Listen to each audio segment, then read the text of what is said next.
Yo, what's up, everyone? This is episode 31 of the Blurred Podcast. As always, we have Darkside. What up? Creamcast. Hey, what's going on, everybody? Green Tutor. Hello, baby. And myself, the Ed Underground Bay. How you guys doing? I really feel like you don't give that justice. Yeah, Waldo. It sounds no. I feel like Green Tuna did an excellent job. It's just like when you do it, it just makes me feel awesome. Weird. It's lacking. You feel tingly inside? No, definitely don't feel tingly inside. Nothing of the sort. Anywho, soon. How you guys doing? Good. Okay. Tired. It's a late one. Yeah, it is. A late one. Mm-hmm. Yeah, we don't normally go live on a Friday night. Yeah. No, we don't. But we're hardworking individuals, so we gotta make time.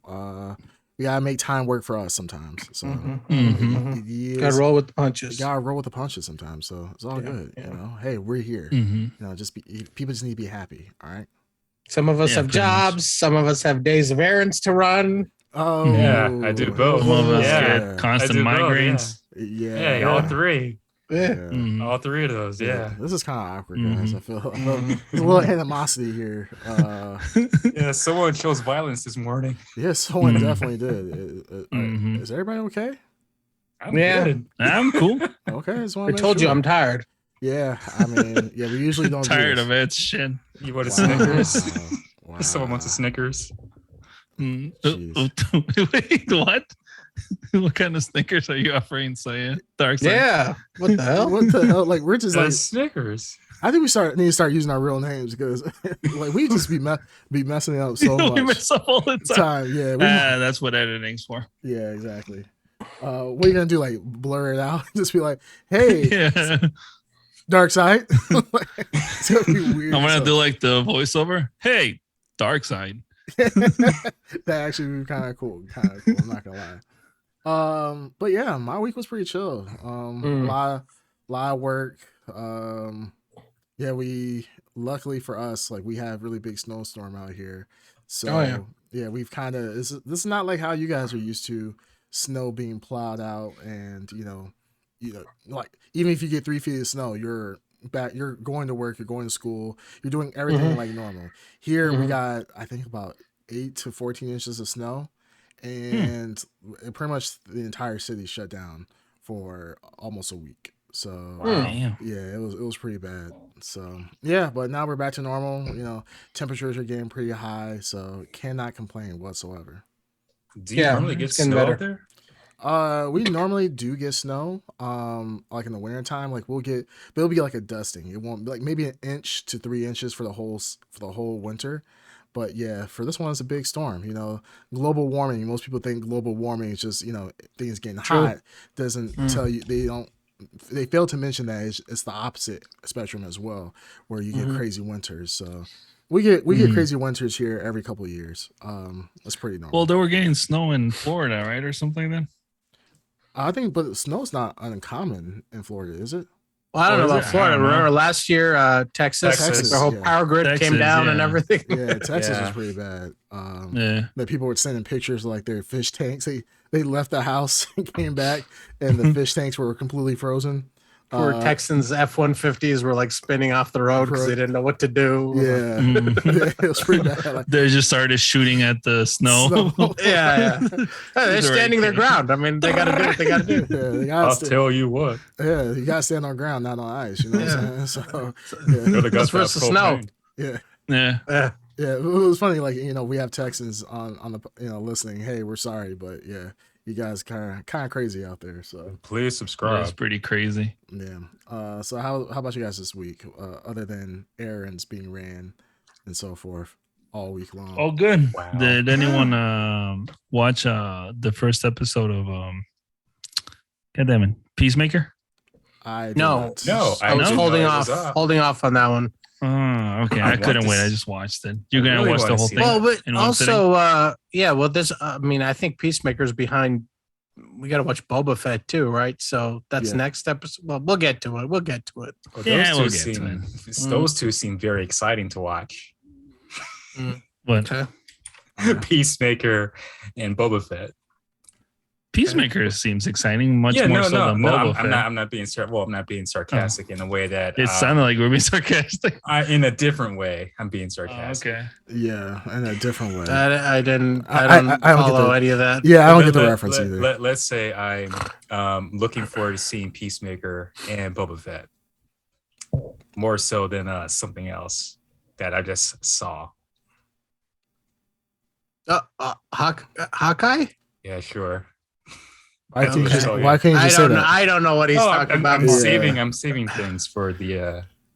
Oh, I mean, let's just say it. Yeah, let's jump into it. Yeah, so subliminal. You are horrible.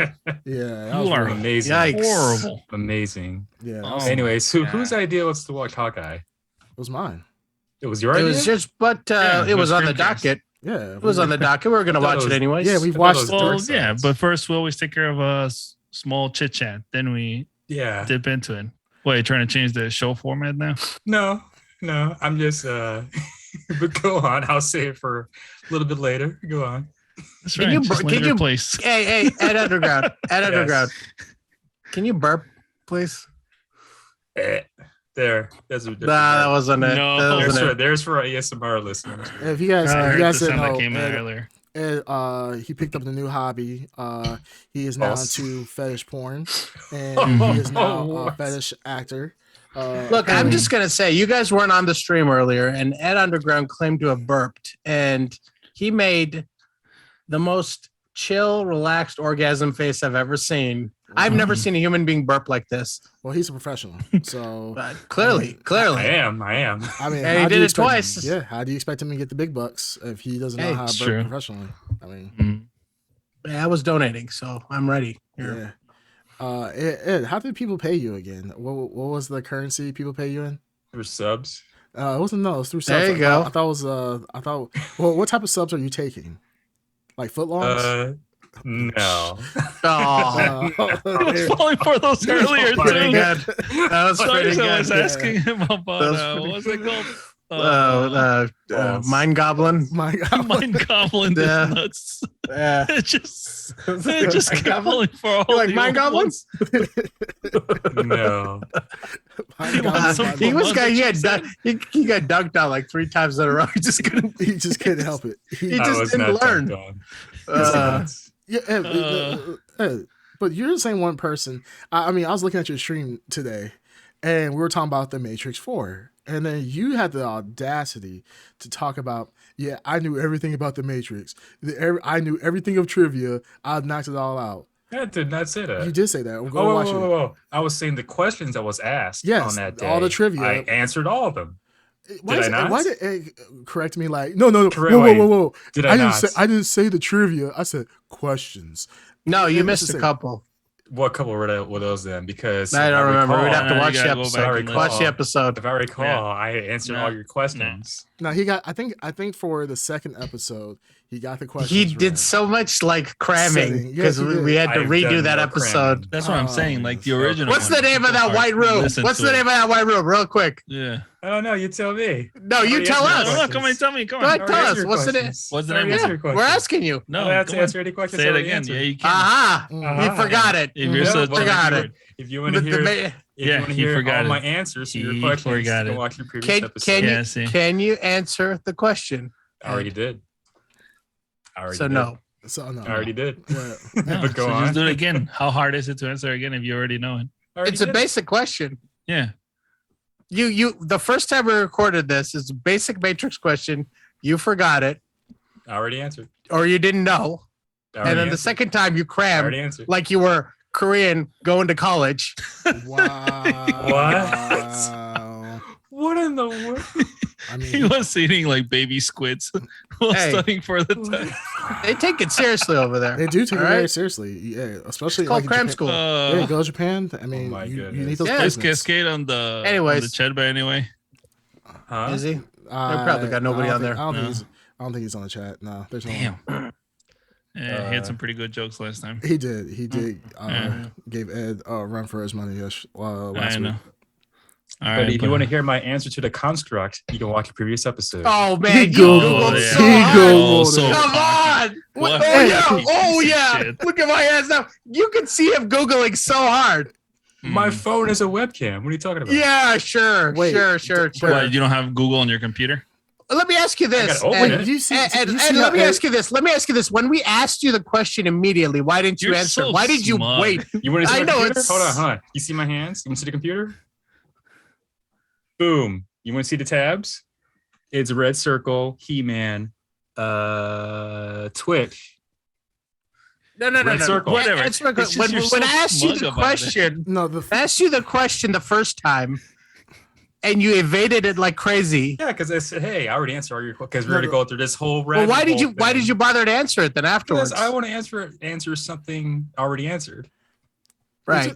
Ed is like My one of phone's a he's like webcam, the This worst. so I can't is use my so phone. bad. Ed is My like one of the worst computer- criminals ever. My It is computer- really bad. You want to see the tabs? It's red circle, All red right, circle. fine. It's just you're so smug when you do these things. No. Waldo, Haters. That, green that, tuna. that was the most There you go, obvious. another I slug.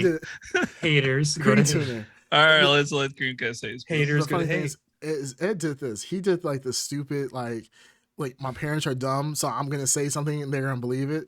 Ed's like, Yeah. hey, look at my tabs that I don't have showing the answer. See, look at the tabs.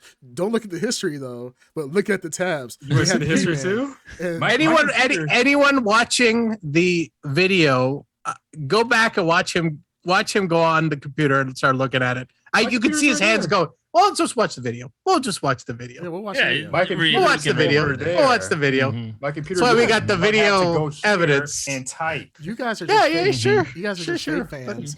Ed is the Sure. ultimate fan of All right, He is the fans. ultimate fan. Yeah. Haters. Yeah, exactly. Haters go to hate. So much so he gave it what is like a 6. 5-star or a 6-star? Yeah, Give it six. 6. That's insane. I still can't believe that. All Watch right, the well, video. Watch the video. but- moving on. Yeah, moving on. Mhm. So talking about, I can't even think of a good. I was gonna think. Yeah, of I was waiting for your transition. I was waiting for a crossover talking about Sneaker Corner, but I don't. Oh, actually, right. yeah, I don't have Yeah. anything. But Rest in peace. rest in peace. Rest in peace. It's too soon. Shall be Too soon. sorely missed. It will be sorely missed. But outside of Sneaker Corner, so we finished watching Hawkeye, six series episode. Obviously, if anybody who hasn't been living on the rock knows that Marvel's been putting out TV shows on Disney Plus. So what you guys think of Hawkeye, since that was the topic for this week? Well, I'll start. I loved Hawkeye. I thought it was a great addition to the series. I don't know if I'm forgetting the previous series and like whatever current series I watch, I like, and the other ones are just moving down the list. Because honestly, I was thinking about it. I don't know if I have a ranking for any of these, but I liked Hawkeye. I think it was the best shot of the entire series. Had some of the best action sequences. Felt like a movie. There was a chase sequence with in the car with some trick arrows that I thought was one of the standout moments of the series.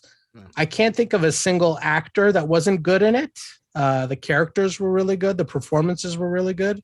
Jeremy Renner was really good.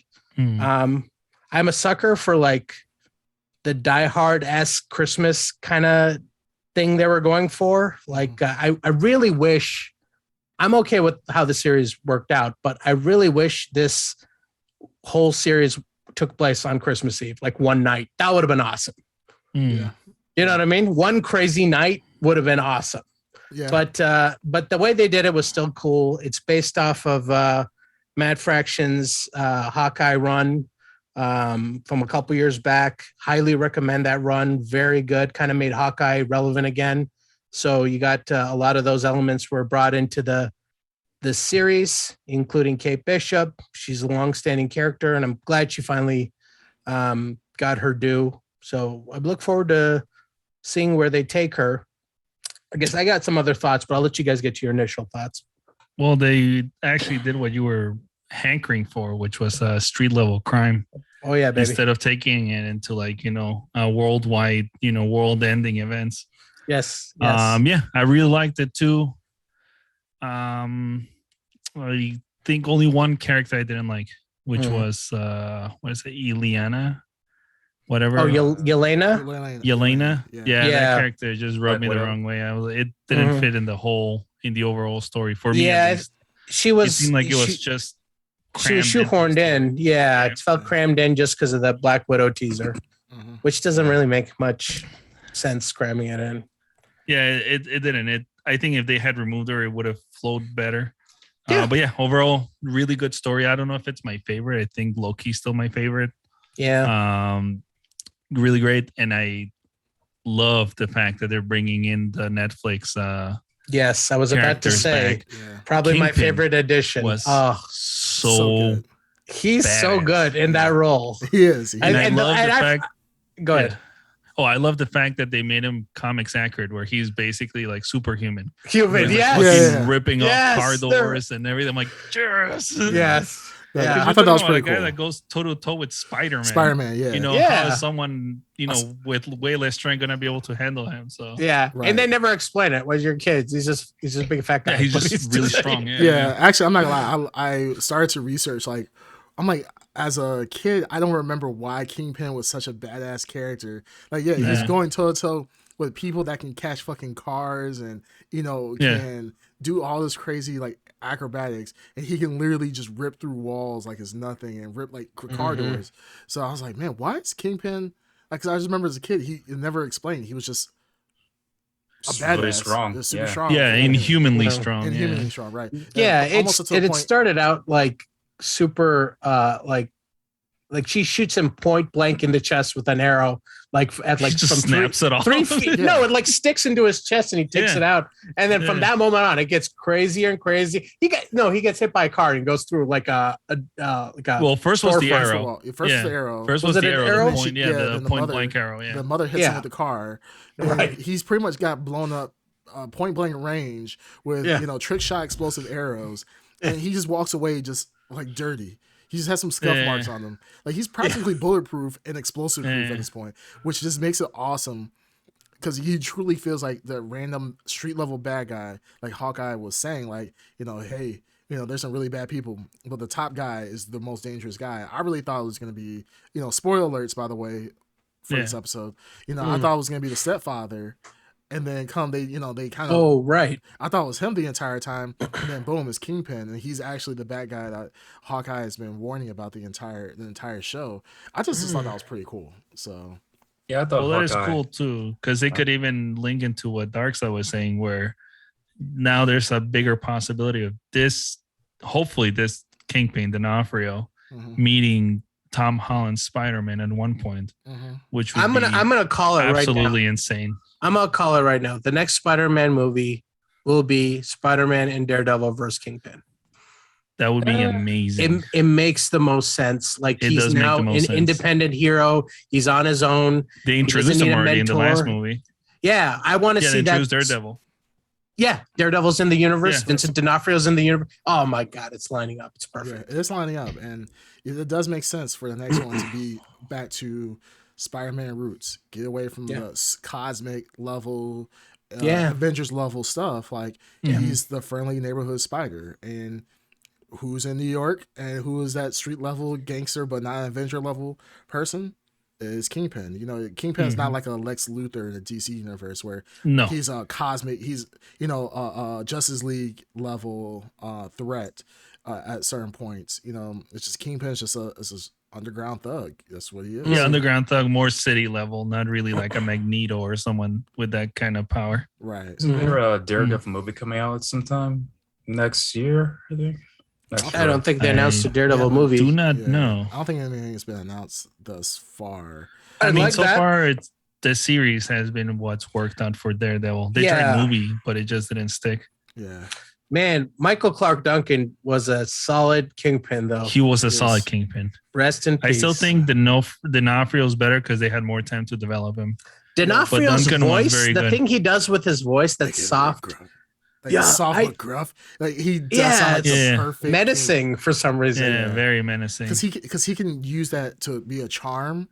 Like, he can sound like when he's talking to Maya, it sounds like a charm almost. Like like, hey, trying to be like friendly, but then he could be very menacing at the same time. And it's just like, whoa, like this guy truly embodies like the Kingpin. Like, because Kingpin is not just a straight killer. Like, he does have. No, he's very smart. He's very smart. He's first season of Daredevil. You really get to like he's a complex character, and they get a good job. They do a good job in portraying that evolution of him, and what he's not just this villain. He has like complexity. He has a woman he loves. He's trying to do like that first season of Daredevil solidly builds and develops Vincent D'Onofrio's Kingpin. He did a great job. I agree. Yeah. At Underground, I don't think you said a thing yet. Oh yeah, poor. Yeah, sorry, Ben. Well, Shut up. Really, No, I'm just kidding. I got 2 words for you. Anyways, Norman's on sabbatical, honey. Anyways, I don't. I went into this series with an open mind, and honestly, I wasn't big into it. I actually got bored up until the last 2 episodes. I found it just compared to the other Disney Plus series, I would think this is on the bottom of my list. Oh, higher than WandaVision? Yeah, WandaVision. I lower think than WandaVision? WandaVision is pretty good. I like WandaVision. Yeah, compared to this. I thought WandaVision was boring. kept me in suspense. I think WandaVision is the worst of the series so far. I think the Falcon and Winter Soldier I'm not a fan of either. I think I like Falcon and Winter Soldier more than Hawkeye. I think it's a super. I would put Falcon over WandaVision. Yeah, I'll put Falcon over WandaVision. I think Falcon just interchangeable. I think Falcon went too long. You're right. I think went too long. That's good. Because that was what 8 episodes. It was 10 episodes. And they trimmed it maybe down to like 2 down. Because I think what the good thing about Hawkeye is that they have the perfect blend of action, comedy, and not having too long of a runtime. Keep it short. 6 episodes is perfect. And I feel like WandaVision, it went on too long with the whole sitcom thing. Like, okay, and I get it. Like, it's really cool, like how they did the sitcom situation with WandaVision. But overall, it just seemed to drag on. I'm just like, okay, I'm getting kind of bored of too much filler. Yeah, too much. WandaVision also, like when we talked about it, it ended up in a very generic Marvel way, and it kind of sullied the whole like product. I think it started really unique and creative, and it got to a very like, okay, this is a subpar Marvel movie. And what is it? Falcon and Winter Soldier. I liked it, but it was just serviceable. It was, like I honestly, I forgot everything about it. Loki stands out because it kind of had an impact. It was creative and did something new. This stands out to me just because it was fun. Yeah. I thought Hawkeye way more fun. Yeah. I thought Hawkeye fell into that Marvel formula with like just the constant jokes throughout the whole series. Well, I think it is more lighthearted. Yeah, it's definitely it's lighthearted. And I think that's not too far out of the way of what Marvel has kind of established already with Hawkeye.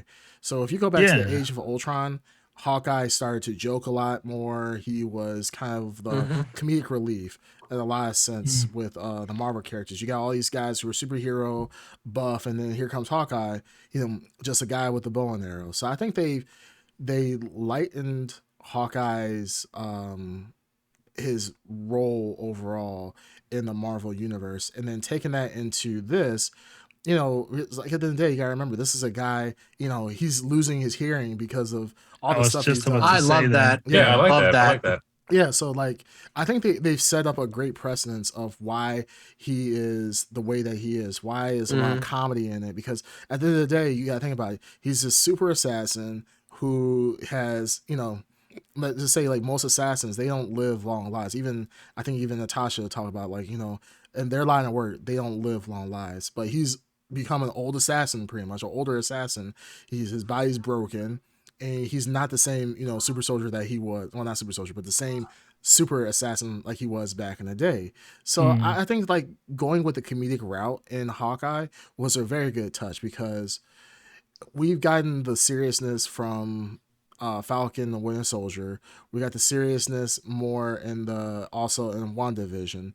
Now with this, it's like with Loki, it was some jokes as well, and then this one, He's just a guy with a bow and arrow. That's really at the end of the day. So like you don't want to be this like super serious dark movie. And you said it best. The stakes were not like the end of the world. The stakes were like he's trying to get a watch back, and he's beating up the tracksuit mafia, and they're hilarious. It wasn't really like the stakes were, if he decided to leave town, not much would change. It was one of those kind of situations. Yeah, but that's part of the lighthearted fare. I was kind of expecting, like, how the other series, it all has some kind of impact where it can like lead into the movie, like a WandaVision.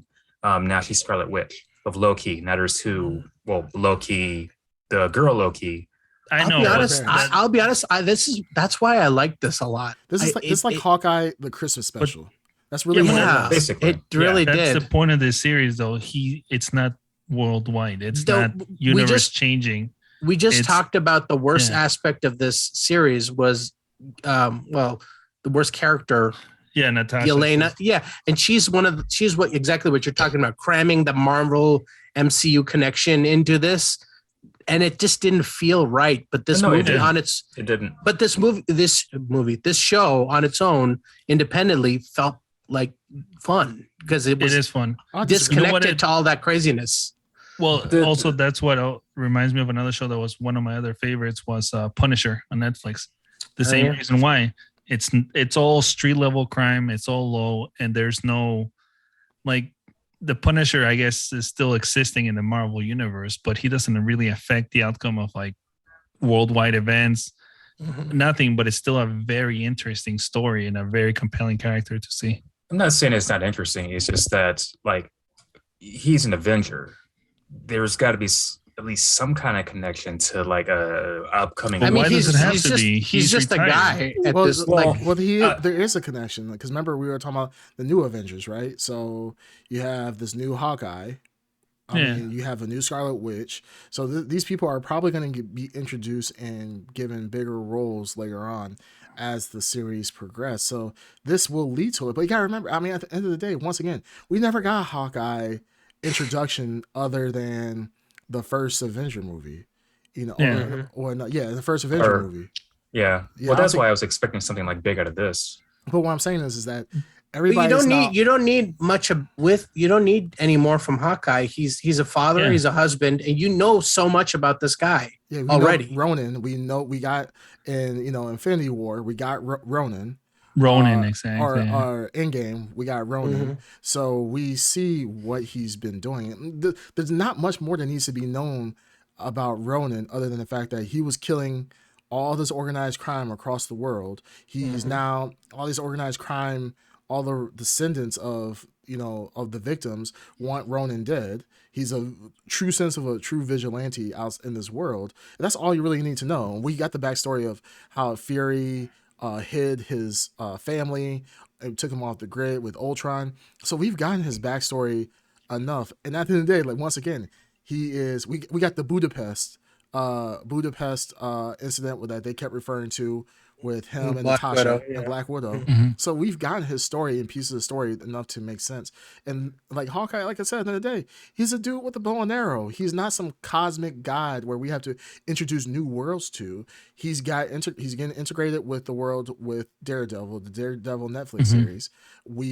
Another character too that doesn't need to impact major storylines. Yeah, Daredevil, another great character. Exactly. So I mean, I feel like we've gotten a lot of story for Hawkeye. I feel like we've gotten a lot of backstory and now a forward story where we see him as an Avenger. We've seen him all his escapades, and now he's passing the mantle off to Kate Bishop as the new Hawkeye. And that's a perfectly good send off because we got a new Scarlet Witch, we got a new Hawkeye. We know that the Marvels are coming up soon. We know that we have now Peter Parker as a true Spider-Man now. We have Ironheart possibly coming. Well, it is coming. Coming. We got a possible Tony Stark replacement in the future. So there's a lot of things moving. Not everything has to be a cosmic level event to spur on to the next thing for the next Avengers movie. It can literally be Kate Bishop as the new Hawkeye comes to save somebody because they have an event happening in the future movie. She comes in, saves the day, and now she's helping out the Avengers or becomes an Avenger herself. So there's a lot of things that are moving. I just don't think it's necessary for every single movie to have to progress. Yeah. Well, yeah, I agree with that. Like, I wasn't expecting a cosmic level threat with Hawkeye. I was expecting like something on a bigger scale. I don't know, but well, you just contradicted yourself. Well, and anyway, the character itself on the show pretty much said you can see it that he's tired and he just wants to basically be with his family. Yeah. So how much would that character want to insert himself into something bigger that doesn't concern him? You know what I mean? And it doesn't make sense to have Hawkeye versus Thanos by himself. Like, we didn't even see him fight Thanos. Like in the entire MCU, I think. Do we see? No, he didn't even fight Thanos at any point in time. Maybe he shot an arrow. I don't think he even shot an arrow. He did. I don't think he was. He did say in the series he fought Thanos though. When he Oh, was he at the did. Well, He was at the fight in the end. He was Yeah, at he the was fight, but he. Let's be honest. If He was was trying to against keep Thanos, that glove away, Thanos I would've believe, crushed during him. that whole fight. Yeah. And that's the He had the most gauntlet. Remember, he's trying to get the gauntlet away from everyone. Yeah. No. But It's, at at the very end, he was trying to keep the gauntlet away. But I'm saying before in Infinity War, I don't think he actually faced Thanos face to face, unless it was that last scene before he killed. It was just the big three fought Thanos. Everyone And else. how could I he? think he had to shoot an arrow or something. But all I'm saying is that ultimately, it's just a dude with a bow and arrow. Like, this guy can't do shit against actual real he's like, even Natasha, she barely was able to fight one alien by herself. It's not like he's gonna be able to go through and fight a Thanos level event by himself and keep the rest of the Avengers away. I mean, he's fighting the mob here, and he's getting his ass kicked. He's getting bruised and beaten, and he's tired. And he's a regular guy with trick arrows, and that's the most beautiful thing about this. Yeah. But what I mean by like aged. Yeah, he's aged, right? Yeah, Thor aged. Guy, He's too old for this shit. Yeah, Thor, pretty much. Because Thor, you think of it like Thor is, after all the shit that's gone on, Thor is still a young ass guy. He in his age, he's still a god. Yeah, this is like probably like for years for Clint getting his ass beat and getting bruised. For Thor's lifetime, that's probably like the equivalent of like 3 hours. So Thor is still super young. Thor lives for thousands of years. So and she mentions that Kate Bishop mentions that like when aliens invaded New York City, here was a guy with a stick and a string standing, shoulder to shoulder with like gods and legends and all this stuff. So like, he's an inspiration, even though he sees himself as just a guy, but like, he is bigger than that. That's this thing you're talking about. You know what I mean? He's fighting his own, I guess, mortality. His own mortality and his own legend, I guess. You know what I mean? He's not. He doesn't see himself as that the Avenger. That he's looking at that plaque where it says the Avengers assembled here in the Battle of New York, or whatever it said. So like, I mean, it's like bigger than him. He, you could tell that he feels that he's the smallest piece of that big puzzle. Yeah. Right. But for other people who like Kate Bishop, who saw him like jumping off that building with the arrows, and like he means more to her in that second than all these like Hulk and Thor and all these guys did. And it's it's admirable. Yeah, I like the fact, to be honest, I like the fact that they address the fact that he is out of all the Avengers, he has been given a less screen time. He's been not screen time. He's been given a less attention than everybody else. That he's just a regular dude. Like, when you think of like you were saying, like the Marvel universe, you got guides, gods, raging Hulk monsters. You have aliens. You have people who can shoot photons out of their hands and so forth. Then you just got a dude that can shoot a bow and arrow very well. And the fact that they address that, I like that, and they're not naive in thinking that when kids are buying Hawkeye, or when they're looking at Avengers toys, they're not looking like, man, I really want the Hawkeye toy. Everybody wants the Thor and the Iron Man and so forth, the Spider-Mans and whatnot. People with special abilities. I mean, even though Iron Man didn't have special abilities as like superpowers, but he was insanely smart and blah blah blah. But this was good. The tools are cool. The toys are cool for Iron Man. That's why when you're a kid, you're like, oh shit, I need that Iron Man figure. Well, the toys are cool for Hawkeye now. I mean, the trick arrows were Now, awesome. yeah, Yeah. but let's be honest. Hawkeye is either for people that read a lot of comics or just when you're older and you can appreciate the comics. Yeah. When you're young, nobody's like, oh, I want to be Hawkeye for Arrow Halloween. guy. Yeah, You know what I mean? Arrow guy, Yeah, for sure. Yeah, no. So Hawkeye, I think my overall opinion of it, I really liked the movie. I mean, not the series. The series was really good. Yeah, the first episode was really boring. I'm not gonna lie. I was kind of like, Kate Bishop's actor. She only has like one kind of face, which is always looks like she's crying and sassy. Like, that's the one thing I really hated about her character. Is just like she has an attitude with everything, and it's just really annoying. Like, she really didn't have range. I did like Yelena. I'm gonna disagree about the whole. You liked Yelena? Yelena. Yeah, Patricia. Oh man, talk about range. I like her too, range was way but she didn't smaller. fit. I feel like she didn't fit. I like her comedy. I'm a fan of her actress for sure. Yelena's actress. Same. But I think it's Patricia Pugh or something Pugh. No, Florence Pugh. Florence Pugh. Yeah. Florence Pugh. I really like her as an actress. She's really, really talented. She was great in Black Widow. Yeah, Black Widow, she's amazing. Yeah. So I like the crossover with that. I think it was really good. So I have to disagree. I thought she was a really good part of this story. I like her interaction with Kate Bishop. I did not like necessarily the reason why she was trying to kill Hawkeye. I thought that was kind of like the shock factor kind of being put in there, because it was like at one point, like, why is she telling Kate Bishop like, hey, your mother is the one that hired me, just to let you know? That felt out of place. Like, why would Yelena tell Kate that who hired her to kill? Again, because they're besties. They're besties now. I guess she's like, they're besties now. Well, they're besties, but I'm saying like, but overall, not so. Well, I think that she's trying to not trying to create conflict, but she's digging into something herself. Sure.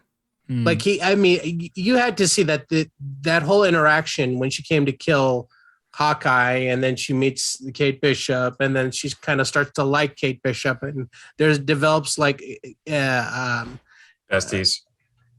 No, well, like a familiarity where she's like, normally she wouldn't probably care who hired her, but now she cares and she bothered to reach out. And there's like, these characters are not enemies. Ultimately, they're all allies, so it's just getting to that point. Well, she didn't bother to reach out. I mean, she was in the way trying to kill Clint. She was there on the rooftop, and she wasn't like trying to reach out because, hey, I feel like if she wanted to kill him, she could have just killed him. But that wasn't the point, though. That's not the what I'm discussing. I'm talking about after that point. She reached out to Kate and told her like, hey, just to let you know, your mother is the one that contracted me to kill Clint. And it's just like, was that really necessary? It felt weird why she did that, but I mean, like I said, I like the Yelena and Kate interaction. I thought it was really good. Well, it didn't feel weird to me because of that interaction, because that there was some kind of camaraderie, sisterhood, camaraderie. I don't know what you want to call it. Like, like besties. Sure. No, that's what they are. It still felt shoehorned in, because even the resolution was so stupid to the fight resolution between was her not good. And Hawkeye, where he whistles. Fucking break. You're telling me this woman's like fucking moving cities just to kill Hawkeye and just to whistle. It was so corny. It was just so slapped together. And if you watch the Black Widow movie, they're so like, their training is like intense. They're intense, but deception and espionage. Espionage and deception is all part of that training. Where like, if I was her and he did that whistle, I'm like, man, you think I'm that easy? You know what I mean? Like, that's what. But I get it. That's why I feel like she's like, it doesn't organically fit into this series. I'll be honest. It seems like they wrote the whole script, and they were like, okay, we have to put her in, and then they found spots to cram the character in. Well, it feels like they wrote the end of Black Widow where they had the stinger in there, and they're like, we're doing a Hawkeye series. We're like, oh shit, well, we have to address this major character now. And they have to cross paths, and they kind of put it in there. I haven't seen Black Widow, but I think I want to see it now, just because I want to see I forgot the actress's name, But Black Widow, the first Black Widow, that her sister, good acting. I kind of want to see the movie now because of Hawkeye. I can care less really about the Hawkeye series, but Florence Pugh and Florence Pugh, she's like British. She's not Russian at all. So it's just funny. It's just funny how she does. Like I listen to her because I don't know if you saw. She's in Midsummer as well. She's she has range. She's a great actress, and so she is a good actress. Yeah, I really enjoy watching her. I even watched some of her interviews just to see how her demeanor is, and yeah, she's a really great actress. She has really great range. Now, yeah, it felt shoehorned. I have to agree with Green Tuner. It felt shoehorned in.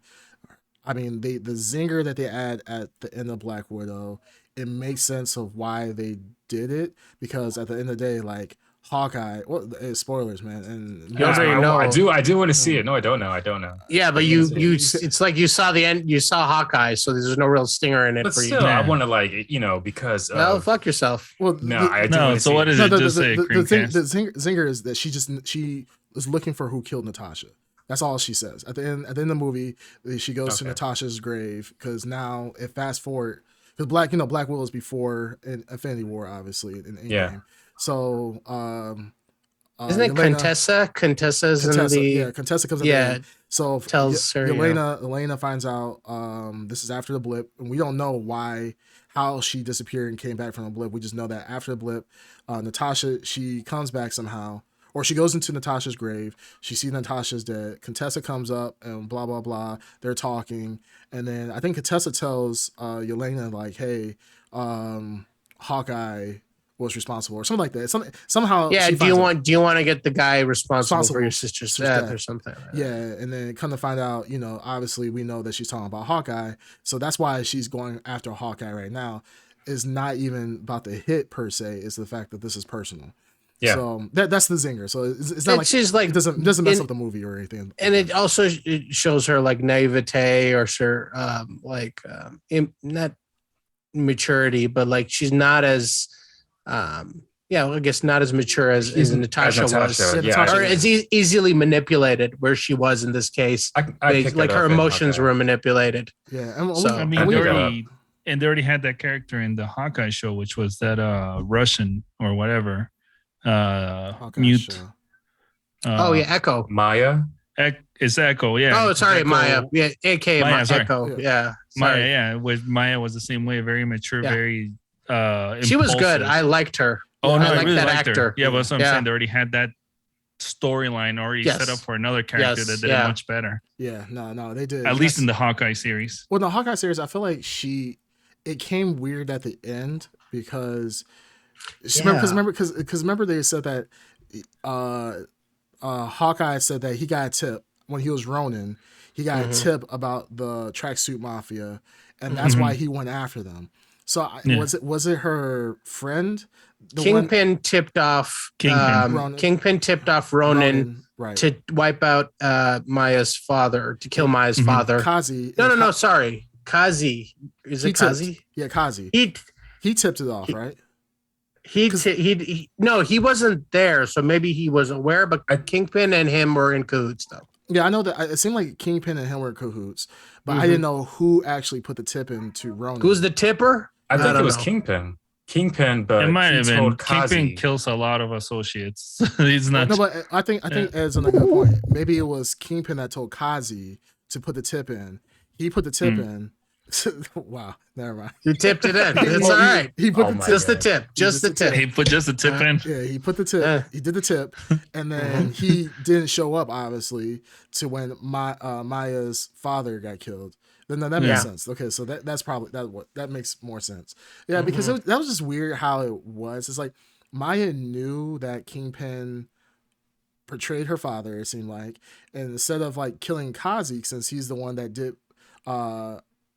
Alert. She does kill Kazi, doesn't she? Not intentionally, though. I thought he killed himself. He pretty much killed himself. Remember, I don't remember. Because he was holding the blade in his own stomach. Yeah. No, remember Kazi had the arrow. He picked up the arrow and was going to stab her. She did a little reversal thing. Oh, right. I don't think it was intentional, like, hey. And they kissed at the end, too, I think. No. They did something. Well, I didn't he put his hand on her face like her father did when he died. Yeah. It says, get away, live your life. Like this man, I didn't see a romantic connection there. I Kazi just saw wasn't- like a father or brother figure, some But kind of Ka- family figure. yeah. But Kazi didn't put the hit in. It was Kingpin. Kingpin put the hit in, and Kazi was not there Why wasn't Kazi there? because he knew about the hit. Right. Yeah. Yeah. I mean, I think He wasn't he, present, but that I don't wasn't think the question. Kingpin. The question I don't is think who Kingpin tipped put off. the. Yeah. Then why would Maya go after Kingpin at the end? And from what we think, Look, it was shot him. obviously it was an order from Kingpin, Kingpin. Yeah. and then it went down the way it went. But yeah. Yeah, and then Maya, I know, like it kept saying, like Maya was not supposed to be the one in charge of the Tracksuit Mafia. It was supposed to be Kazi the entire time, and it made it seem like Kazi was being like, "Hey, I'm gonna fight you because I wanted to be in charge." But eventually, he was like, "Hey, you need to run. Kingpin he's coming for you, so you need to get out of the city," kind of situation. Which swoops it all back around to this is street level stuff. So if she runs away to another side of the country, Kingpin's not gonna mess with her, but in New York City, He'll be able to reach her. But what I'm saying, like in New York City, he runs shit. So like he runs New York City. Yeah. But like he's connected all around the world. Yeah, he's connected around. Yeah. But like at least if she leaves, he's out of his radar. So It's like harder for him to find her. Yeah. Right. So it looks like he was looking out for Maya ultimately because he couldn't leave that lifestyle. And that's what he was saying. He's like, I can't live in both worlds. I can't live, I guess, in the Kingpin world, because if you're in the Kingpin world, you don't leave. Just like he was trying to kill. Yeah, there's no retirement. Yeah, he's gonna kill Eleanor or Elena, whatever. The mother. Elena. Yeah. Elena. Like, he was gonna kill her just because she walked away. So I'm just like, yes. Yeah. I mean, I get it. It's, yeah, like Kingpin like it's taking care of dudes left and right. Like he's got the same tactic too. Yeah. Oh, you betray me? I betray you. You leaving me? He goes to your number 2 and has him wipe you out or her. The cool thing about Kingpin though, I do appreciate the fact like he was, instead of being like the ruthless like okay, you're gonna you leaving me, I'm gonna kill you right now. He's like, think about what you're about to say, before it gets real bad. This is like it's not the typical bad guys like, okay, you're leaving me, boom, I'm gonna kill you right here. He's like, hey, I'm gonna. But the brass balls on that woman to sit at that table and say what she said to Kingpin. She should know who insane. He is. Yeah, she should. But I was like, God damn, you think you're getting out of this alive? Yeah, you're right. He was doing that thing where he was kind of being nice. It was like, you don't want to do this. You don't want to do this to me. Yeah. It seemed like she had her own kind of like connections or power. I mean, she did hire Natasha's sister. So yeah, she thought. Yeah. Well, she thought. Well, the thing is, I think for her at least, because Kingpin doesn't give everyone a chance, but she was one of the few people that he gave a chance to reconsider. Well, that was her family. And obviously she didn't, Well, she made him a lot of money. She made him a lot of money, and he said, it's a mutual agreement. You've made a lot of money on this. So it's like something that he wants to continue, all parties and everything. So he considered her like family. So he's like, hey, I don't want to kill you, but if you don't leave me any other choice, I'm gonna have to kill you. Right. So it was cool. I really it was really cool.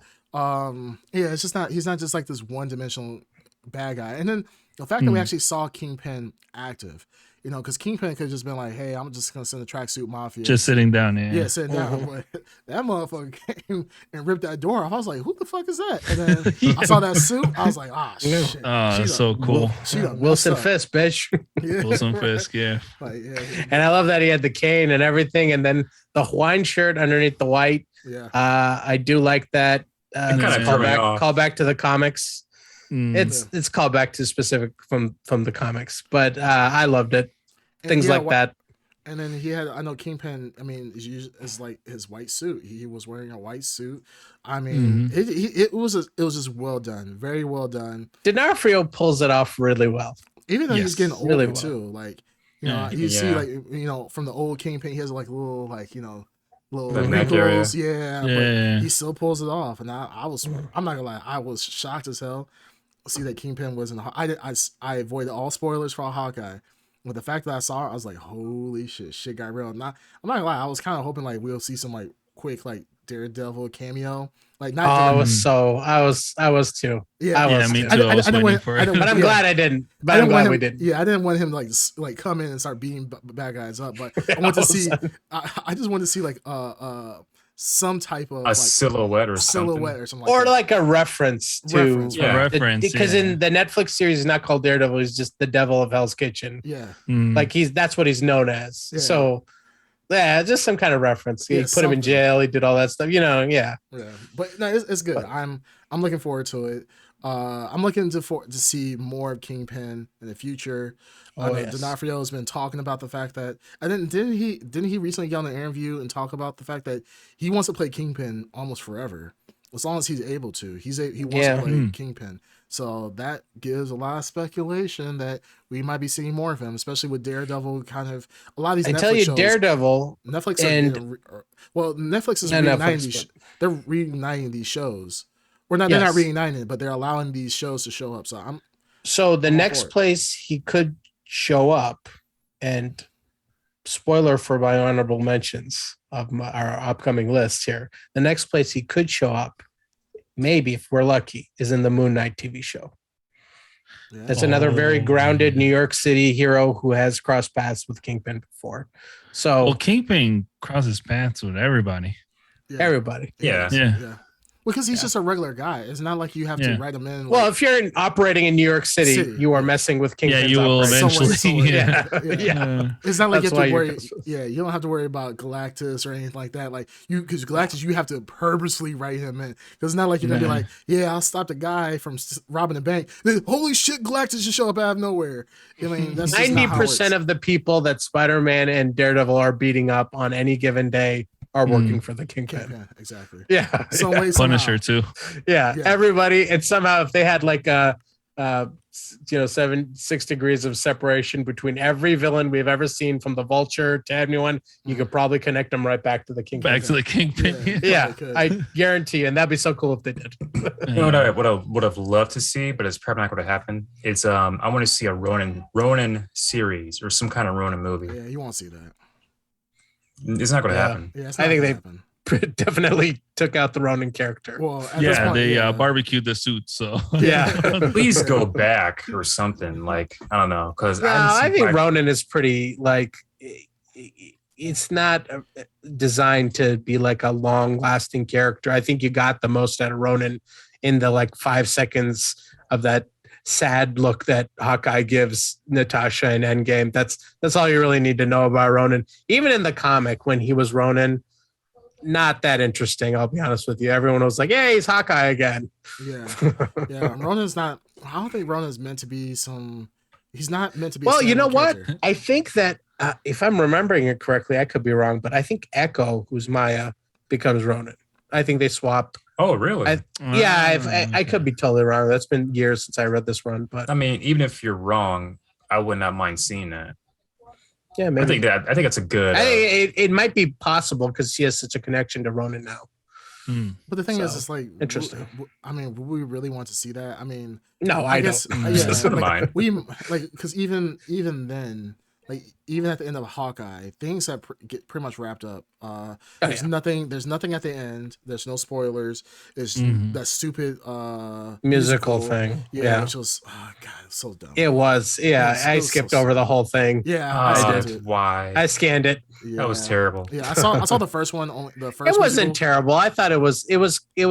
I liked it that somebody did all that and they wrote the music for it. It's real, but life. I could not sit through it. But it's real life. That like honestly, if that really if the Avengers and Marvel movie happened as it really did, Yeah. people would have made a musical out of it. So Oh, yeah. it's not Yeah. outside the realm of a normal situation. It was just Yeah. like, this is stupid. So I watched the first one when Hawkeye was actually watching the musical in the first Yeah. episode. But when I saw the end of it and they showing the whole whole thing. music, I'm like, the fuck, like give me a spoiler or something. Like don't give me this bullshit. Well, Like, that's what I mean by like this compared to the other series. Like I felt like it didn't have anything. I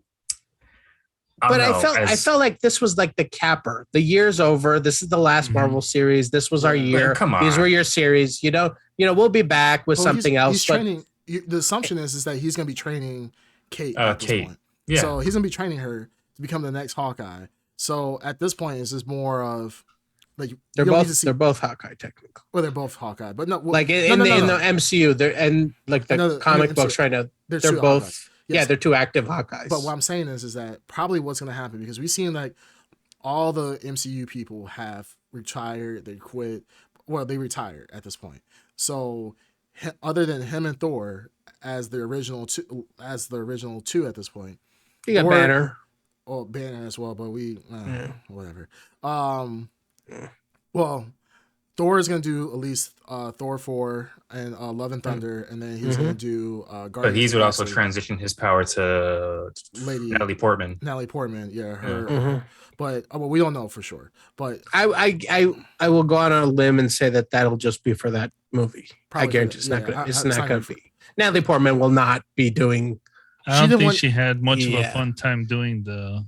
Well, I think she came back to do this because, they were like, this is a one-time thing and she's going to have fun with it. And then she's going to It's not like, here, sign this 20-movie deal. Yeah. She's not the I don't type. think she likes doing the Marvel movies. No. Let's be fair. She, in the past Marvel movies, Natalie Portman was pushed to being Thor's girl. I don't think she wants to be Thor's girl. I think if she's going to be anything, let her get a main part in the movie where she's actually becoming, Thor herself. Yeah. Well, that's true to the comics. That's what happens to Jane Foster. What I'm saying is, I'm saying she probably did enjoy. She wants a lead. She wants a lead, not a lead, but an actual real role other than. Well, Jane Foster's like the Lois Lane character that's insignificant. Yeah, I know what I know what you mean. So she's a bigger actor than that. Right. Yeah, so I get you. But that's what I'm saying. But like eventually all the big actors are leaving. So we got Thor and Guardian Galaxy 3 and 4 Love and Thunder.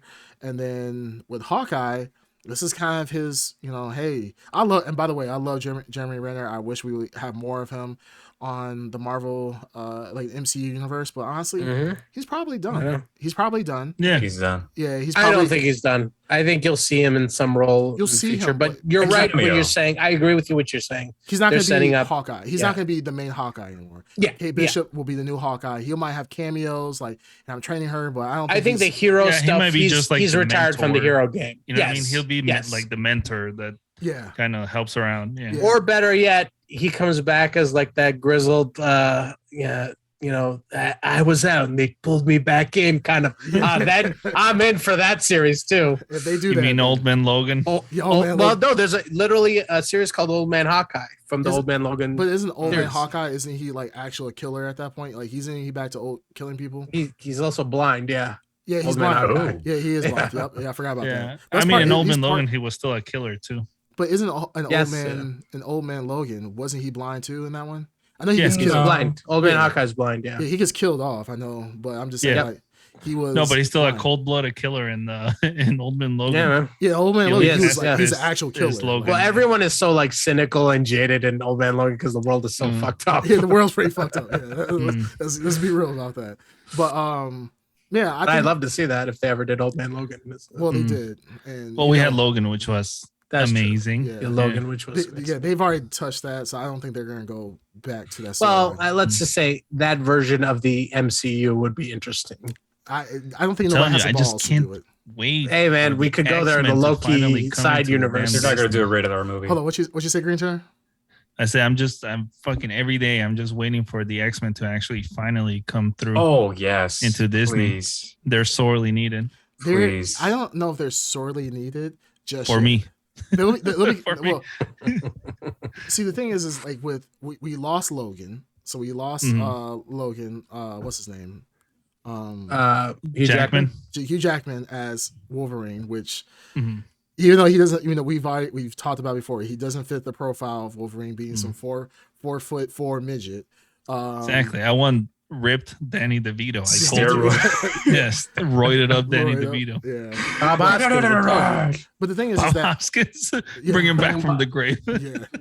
Mario, man. I don't think we'll ever get. I just think that well, going back to the Hawkeye thing, Hawkeye's done. I think he's gonna be done. I think after Thor, after these next two movies, he's probably gonna be done. So now we gotta transition to the next thing. Once we get to the next Avengers level movie, then we might see X-Men level type stuff. Because at that point, we've explored the multiverse at that point. So it makes a lot more sense for them to come later on. We got Blade Blade's gonna be part Blade. of the MCU pretty soon. Yeah. He's already been introduced pretty much. Yeah. Have the Eternals. So I mean, we know. Hopefully, Inhumans gets a second shot. No, we're not gonna be that lucky. Trust me. No.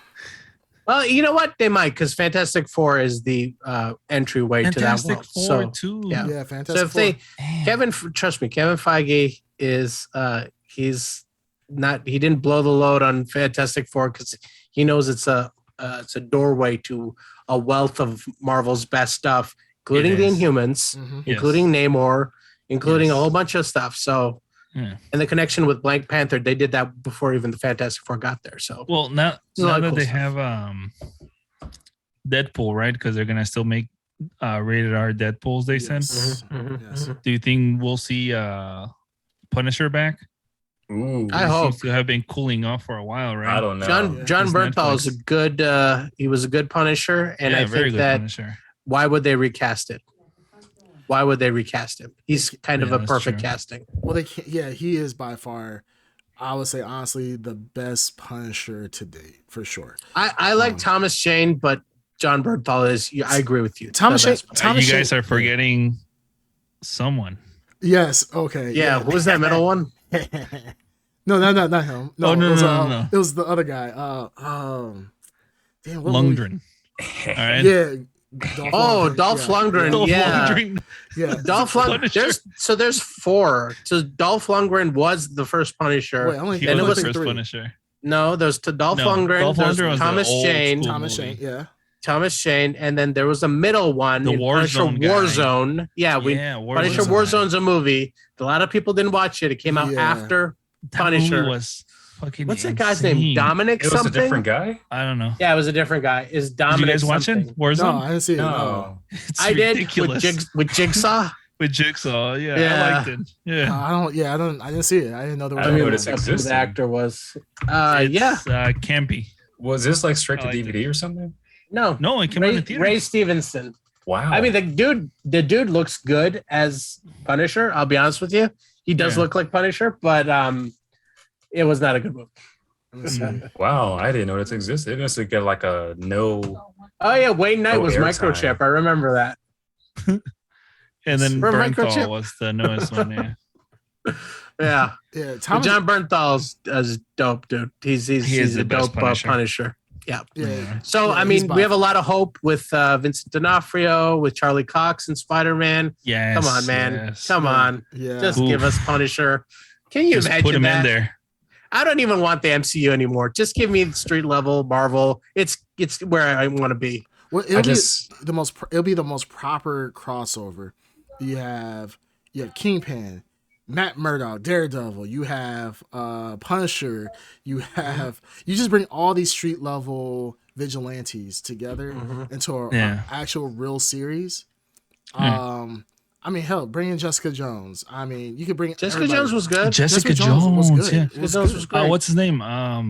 Luke Cage. Luke Cage. Yeah, Luke Cage was great. Yeah. All of them were good. My boy Iron Fist was done dirty, but it is what it is. Yeah. It is what it is. Iron Fist was absolute dog shit.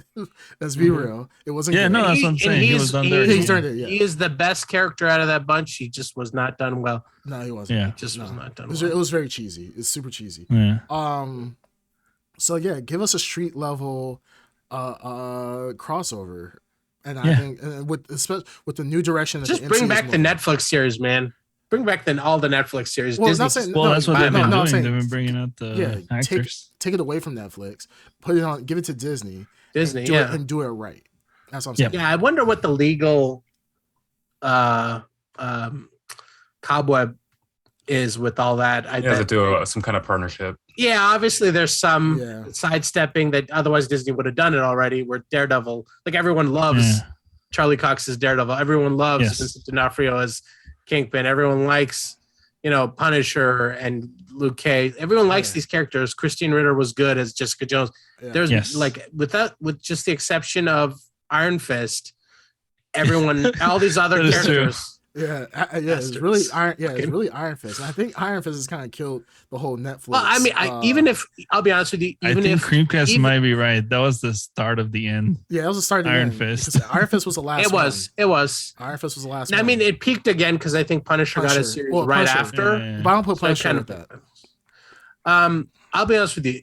They could still salvage that Iron Fist because it's a story. It was a bad story. No, it's just crushing. You haven't read enough. I'm sorry. Just reboot it. Reboot it. Okay. You know what? Also, do you want to keep all the actors too? I think the actors were fine. Honestly, I'll be honest with you. I'm the biggest Iron Fist fan. I didn't finish the first season. It was. I just stopped watching it. I mean, I stopped watching it. I might have just started reading the comic book. I was like, "Fuck this!" I'm just reading the comic book. No, Shang-Chi kind of Shang-Chi kind of just replaced Iron Fist because the thing is, if you have, and I said this in the Shang-Chi review, why do we have Shang-Chi when Iron Fist exists? Was my big gripe. But I get it. But now you have Shang-Chi, so you don't need Iron Fist. So you just have Shang-Chi show up and be Luke Cage's friend. I'm fine with that. It is what it is. The problem is that Shang-Chi is too powerful outside of... He's the only person out of this entire group that we just talked about with actual powers. So yeah, he has an insane level of power now with those rings. So that's where I'm a little Iron Fist is more powerful than all these punks. Well, no, Iron Fist was. The Heart of the Dragon. Well, I'm saying that he was. But I'm like, the thing is, if you try to bring Shang-Chi into this to replace Iron Fist, granted, Iron Fist was powerful as well. I just think both of them probably should be left out. One, because also there's also there's a representation like stuff. I was just about to say that. I think people would have obviously preferred having it's already happened in the comic in the comic books, like a white guy. Yeah. In the comic books, officially Danny Rand is no longer the Iron Fist. An Asian guy is now Iron Fist. And it is what it is. Yeah, wasn't he supposed to be blonde hair? Yeah, he in the comic books. Blonde hair, blue eyes. Guy. Yeah, he's like a white guy, straight up white. I mean, they acknowledge Danny Rand is like retired as the Iron Fist. There's a new Iron Fist. Right. And he's Asian. Yeah. Yeah. It is what it is. Yeah, it's just I mean, with today's audience, I mean, when did Iron Fist come out? What, like 2012, maybe? The series? It was a while ago, right? The series? Yeah, maybe, or I don't know. The audience has changed. Yeah. They want, I mean, because you even look at, like, even going back to Doctor Strange, when you look at the Ancient One, remember that controversy with the Ancient One? Yeah. Which one's supposed to be the Ancient One. Doctor Strange. What's her name? Tilda Swinton. Tilda Swinton. She's a phenomenal actress, and the fact that anybody will have a problem with her, it blows my mind because she represents. Marvel thought they were like, you know what? We're gonna cast a woman as the Ancient One. Yeah. Screw you, haters. Yeah. And then we get there, and then they're like, oh, why don't you cast an Asian? We're like, aren't we so progressive? you guys forget about that? She's a woman. One of our props for casting a woman is a man. Yeah. Like, I mean, it is what it is, but I mean, yeah, it's a different audience. I like, Shang-Chi actually being an Asian actor and whatnot. So, it is what it is. But like I said, I think with Hawkeye, it is solidified that street level action, especially done within a confined episodes, like don't make it 6 seasons of fighting the same street level guys. Like one season, maybe 2 of a continuation of the first season of street level activity would be a lot of fun to watch, especially when you're dealing with actual humans, not metahumans, or super powerful gods and all this other stuff. So I think Hawkeye overall, I mean, it did it well. It brought back the love of the Netflix series again, because it really felt like a Netflix series done right. So yeah, we'll see. I feel like it had too much comedy in it.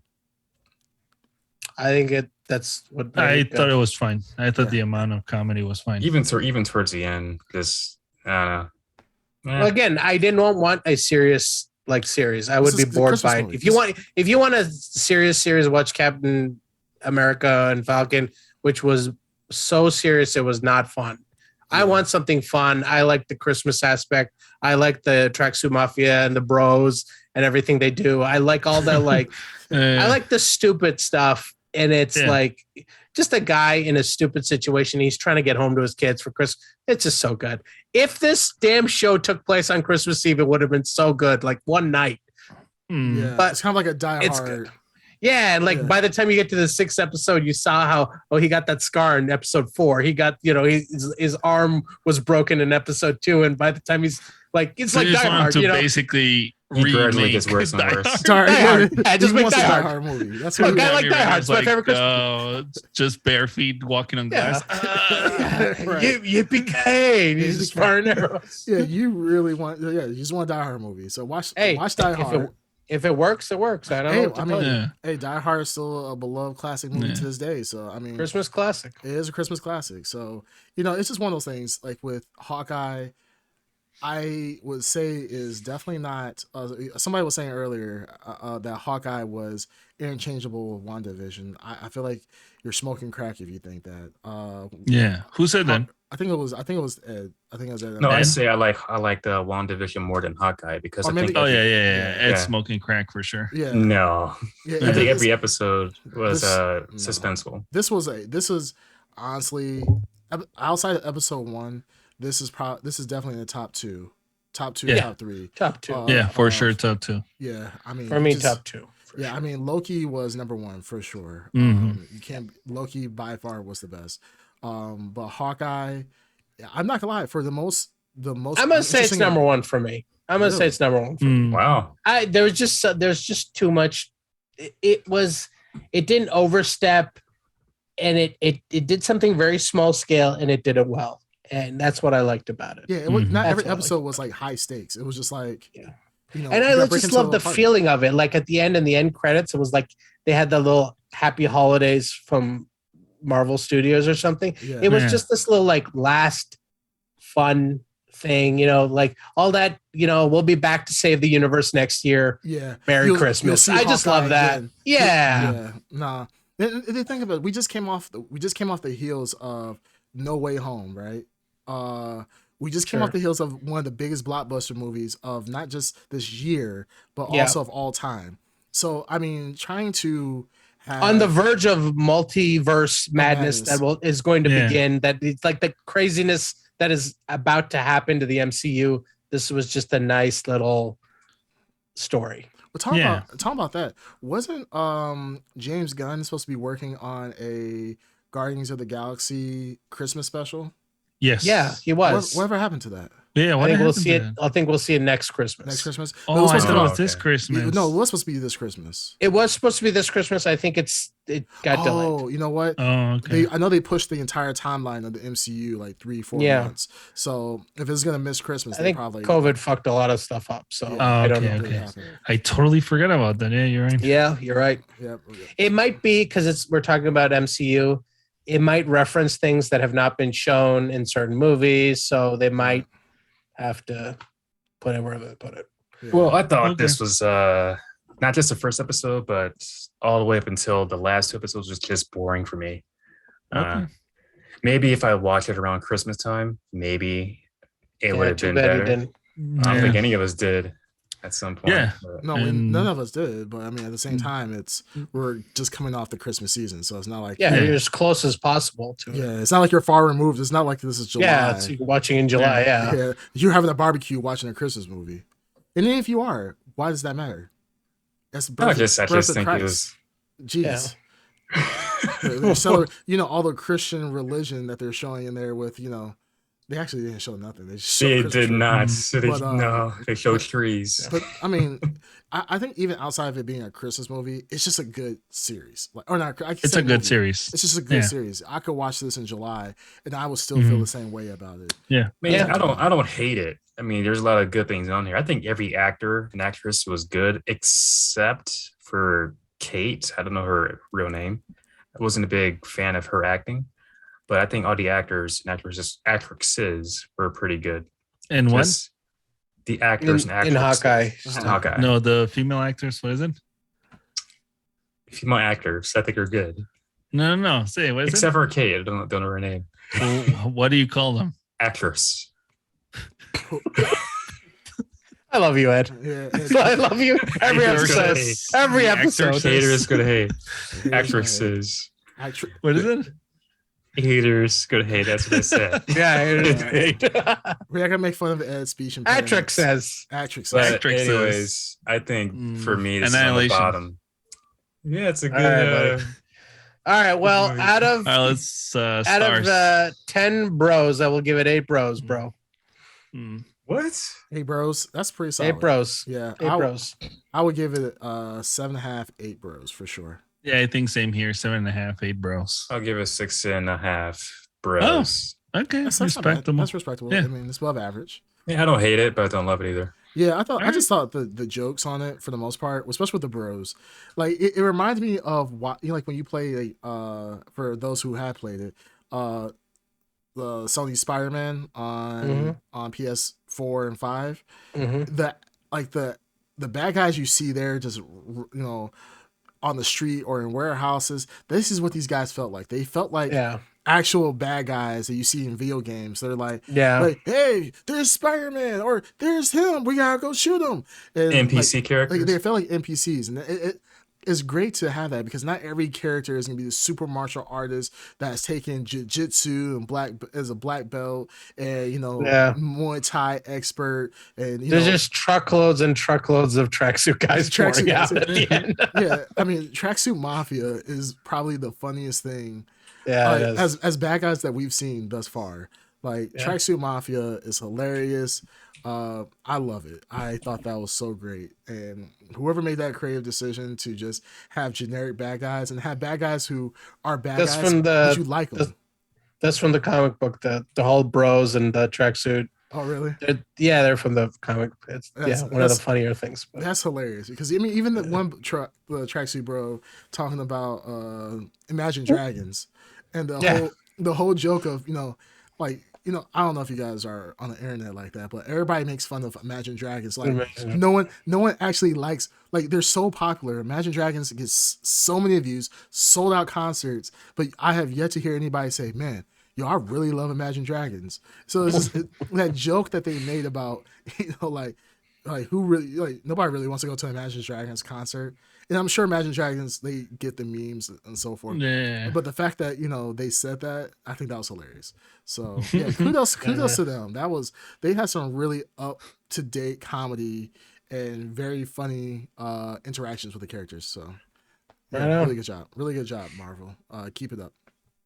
All right. Well, I guess we move on to our next segment here. Last week, we ranked our top 5. What was the top 5 things of 2021? Yes. Yeah. And we had some, it was an interesting year, so for sure, for all of us. We had different things. It was good. So we thought it'd be fun for us to do the same thing for 2022. Our most anticipated things of 2022. Okay. All right. So let's do it the same way we did last time. And you know what? I'm going to make a prediction here. Sure. Oh, boy.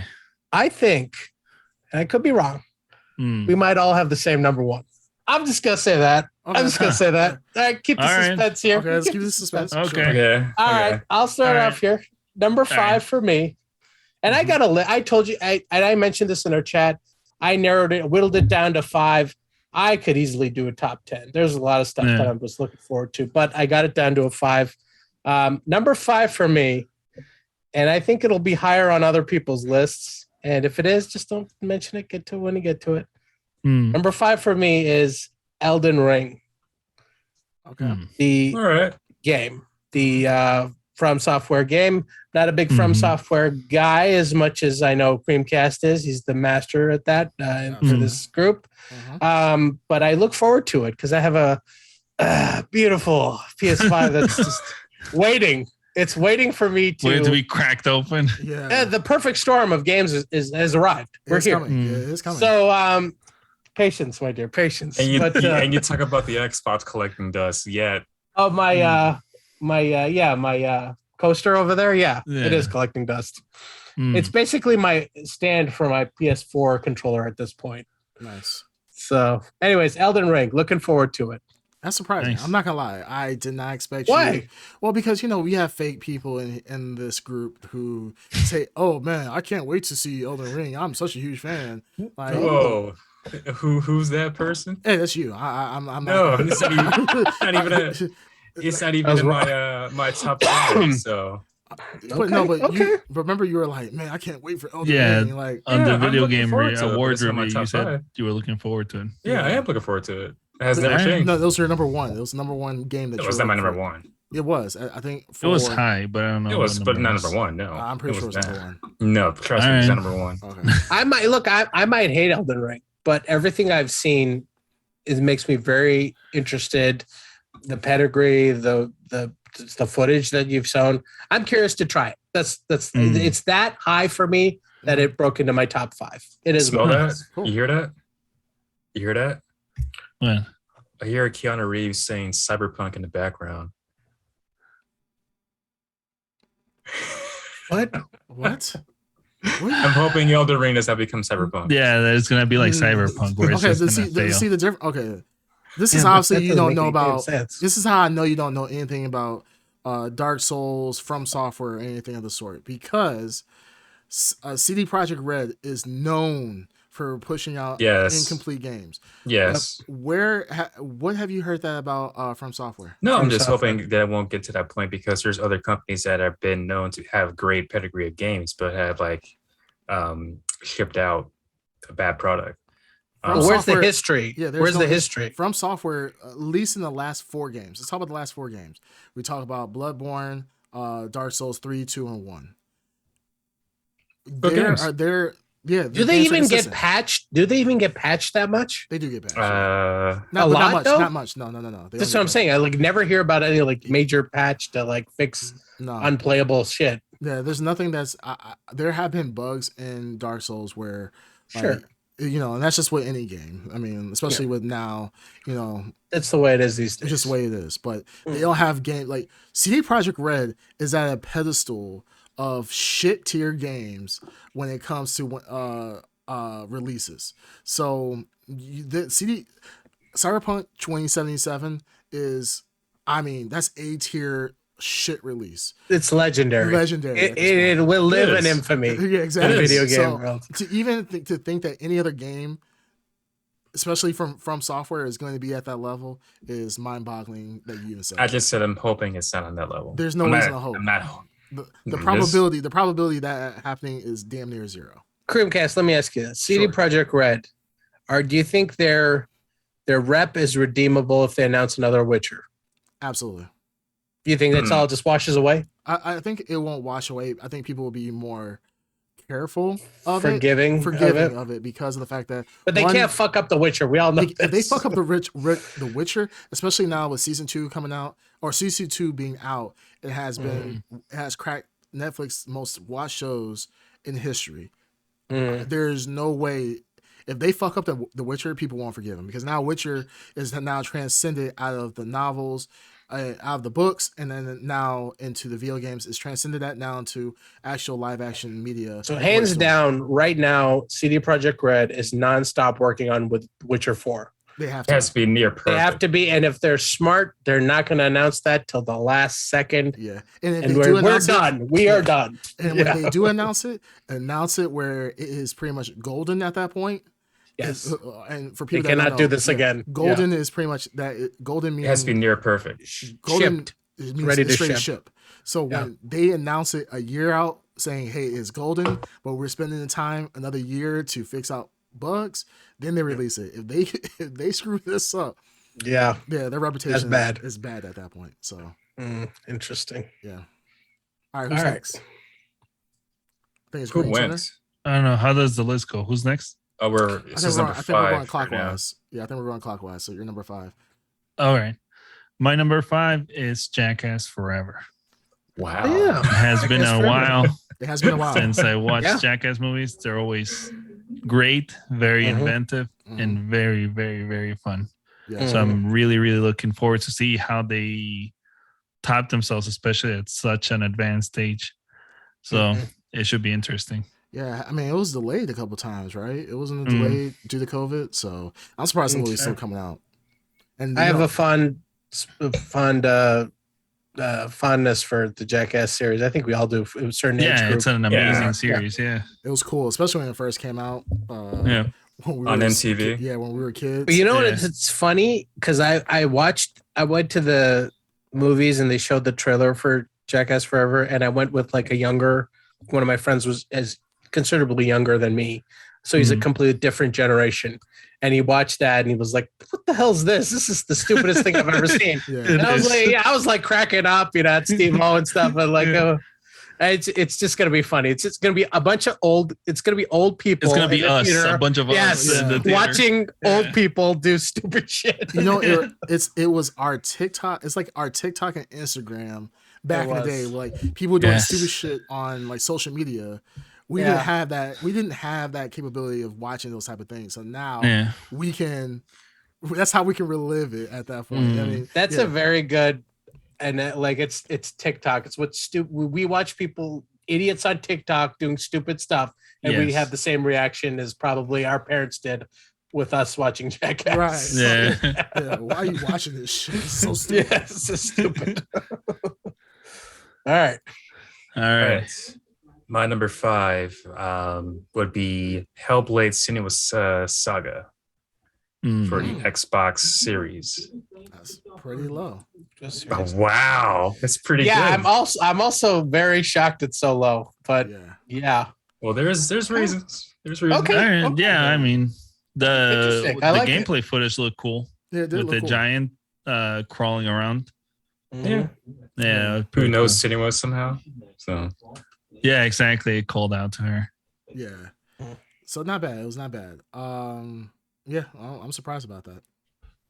All right. Well, I guess my number 5 might be surprising to you guys is Sandman.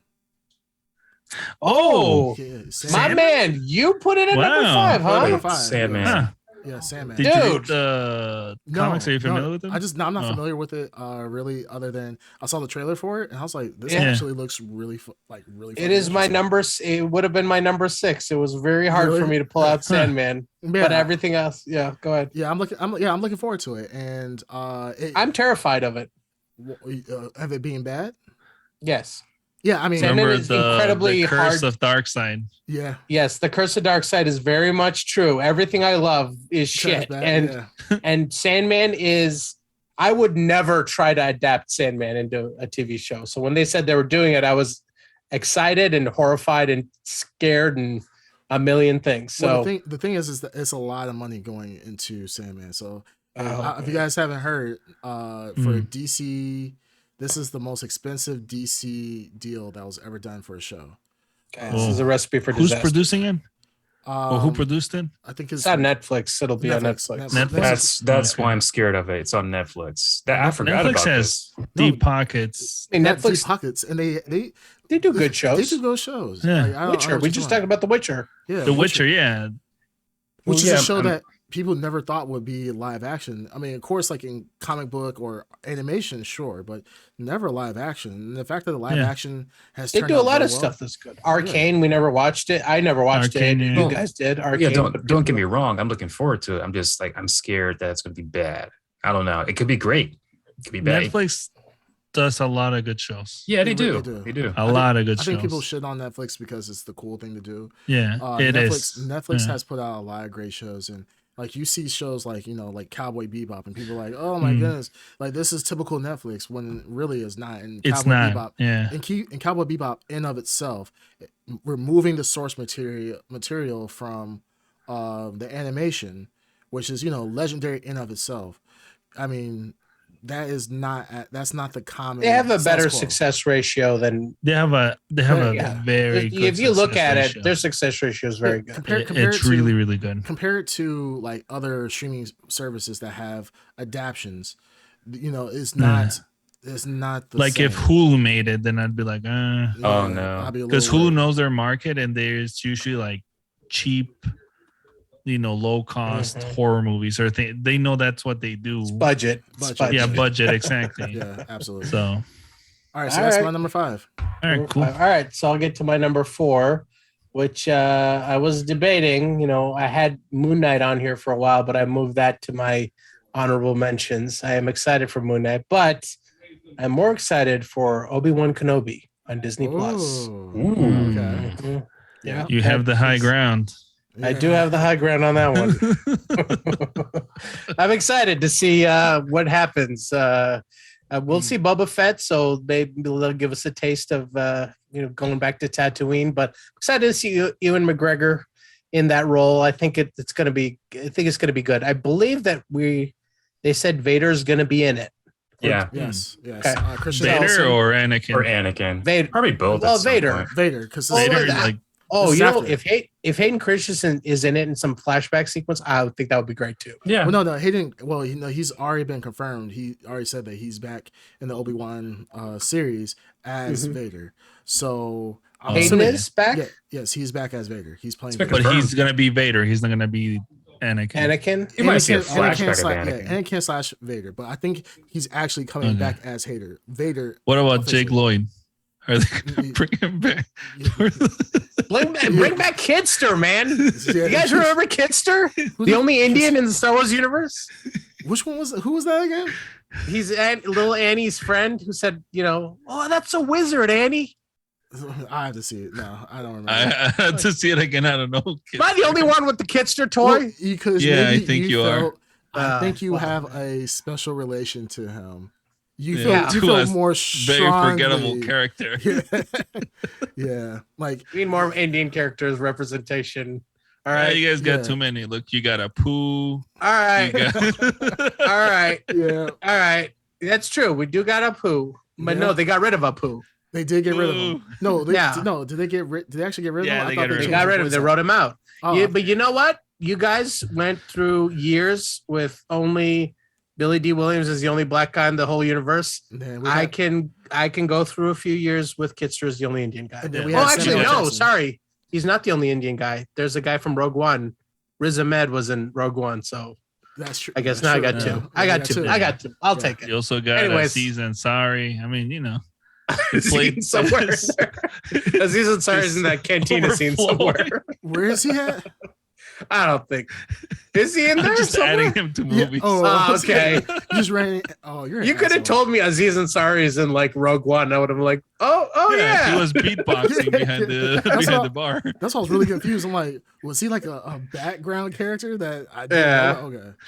Okay. You know, you got jerk. Kumar too. Yeah, they were all in there. You just Yeah. gotta look You for 'em. are a jerk. Wow. Some would say we're in the golden age of Indian actors. Well, you guys have. I think it's the Kumail golden age of, Nanjiani. You know, there is a lot of them. all minorities getting But he's not represented. in. He's not in Star Wars, is he?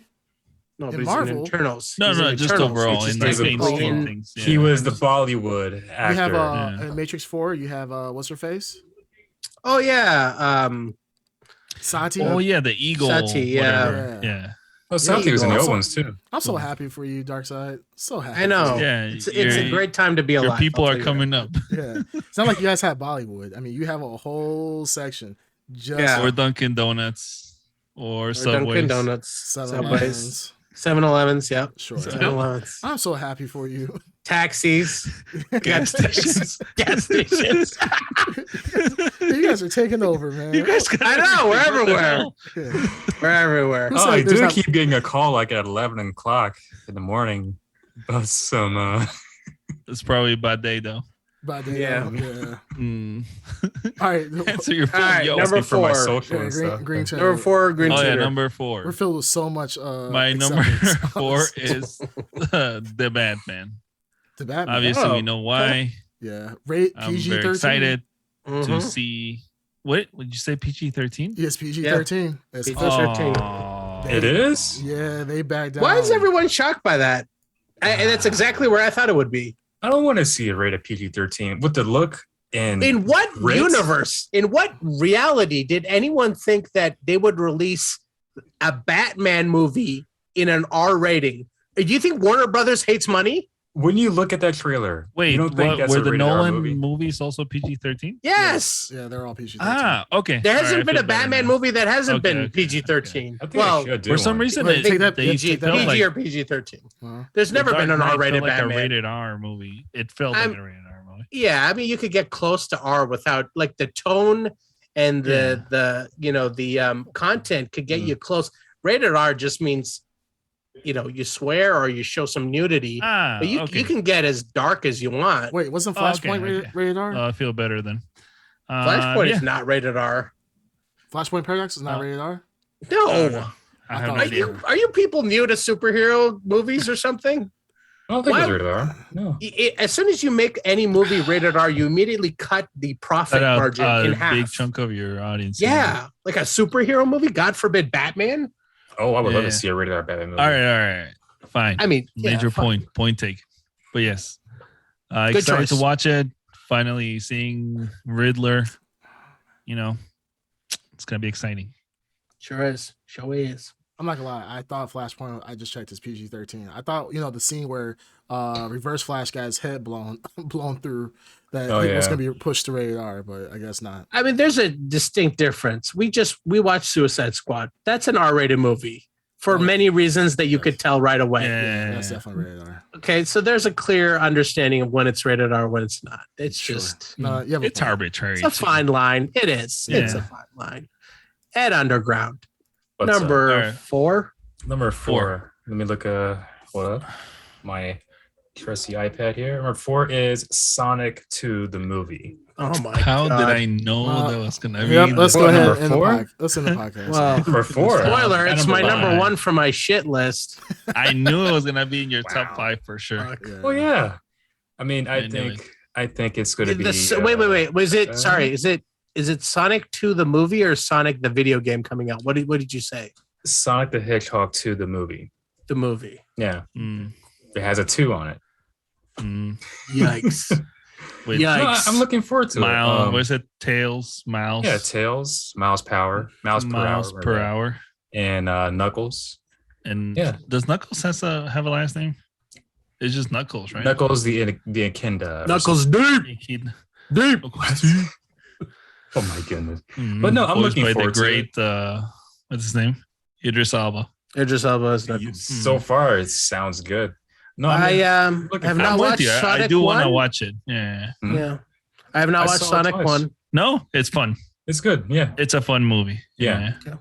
Okay. Unexpectedly fun. It's I appreciate that the people behind the movie did change Sonic's look.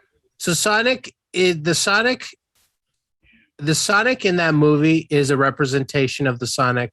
Is an accurate representation of Sonic, correct? Not fully accurate to the story. No, but that is the Sonic that's Sonic, right? That's like the version of Sonic. Does Ed need to bring back his deep knowledge of the Sonic lore? Yes, do you want me to? For you or what? Well, look at it like this. Robotnik is fat. He's not fat in 1 and looks like he's not fat in 2. Mm-hmm. He's bald, I think now, but he's not, fat. And he's got that big ass mustache. Yeah, even Sonic himself is he had a little, fatness to him. That's what I wanted. The humor of the performance for Sonic, you'd say that's like spot on brand.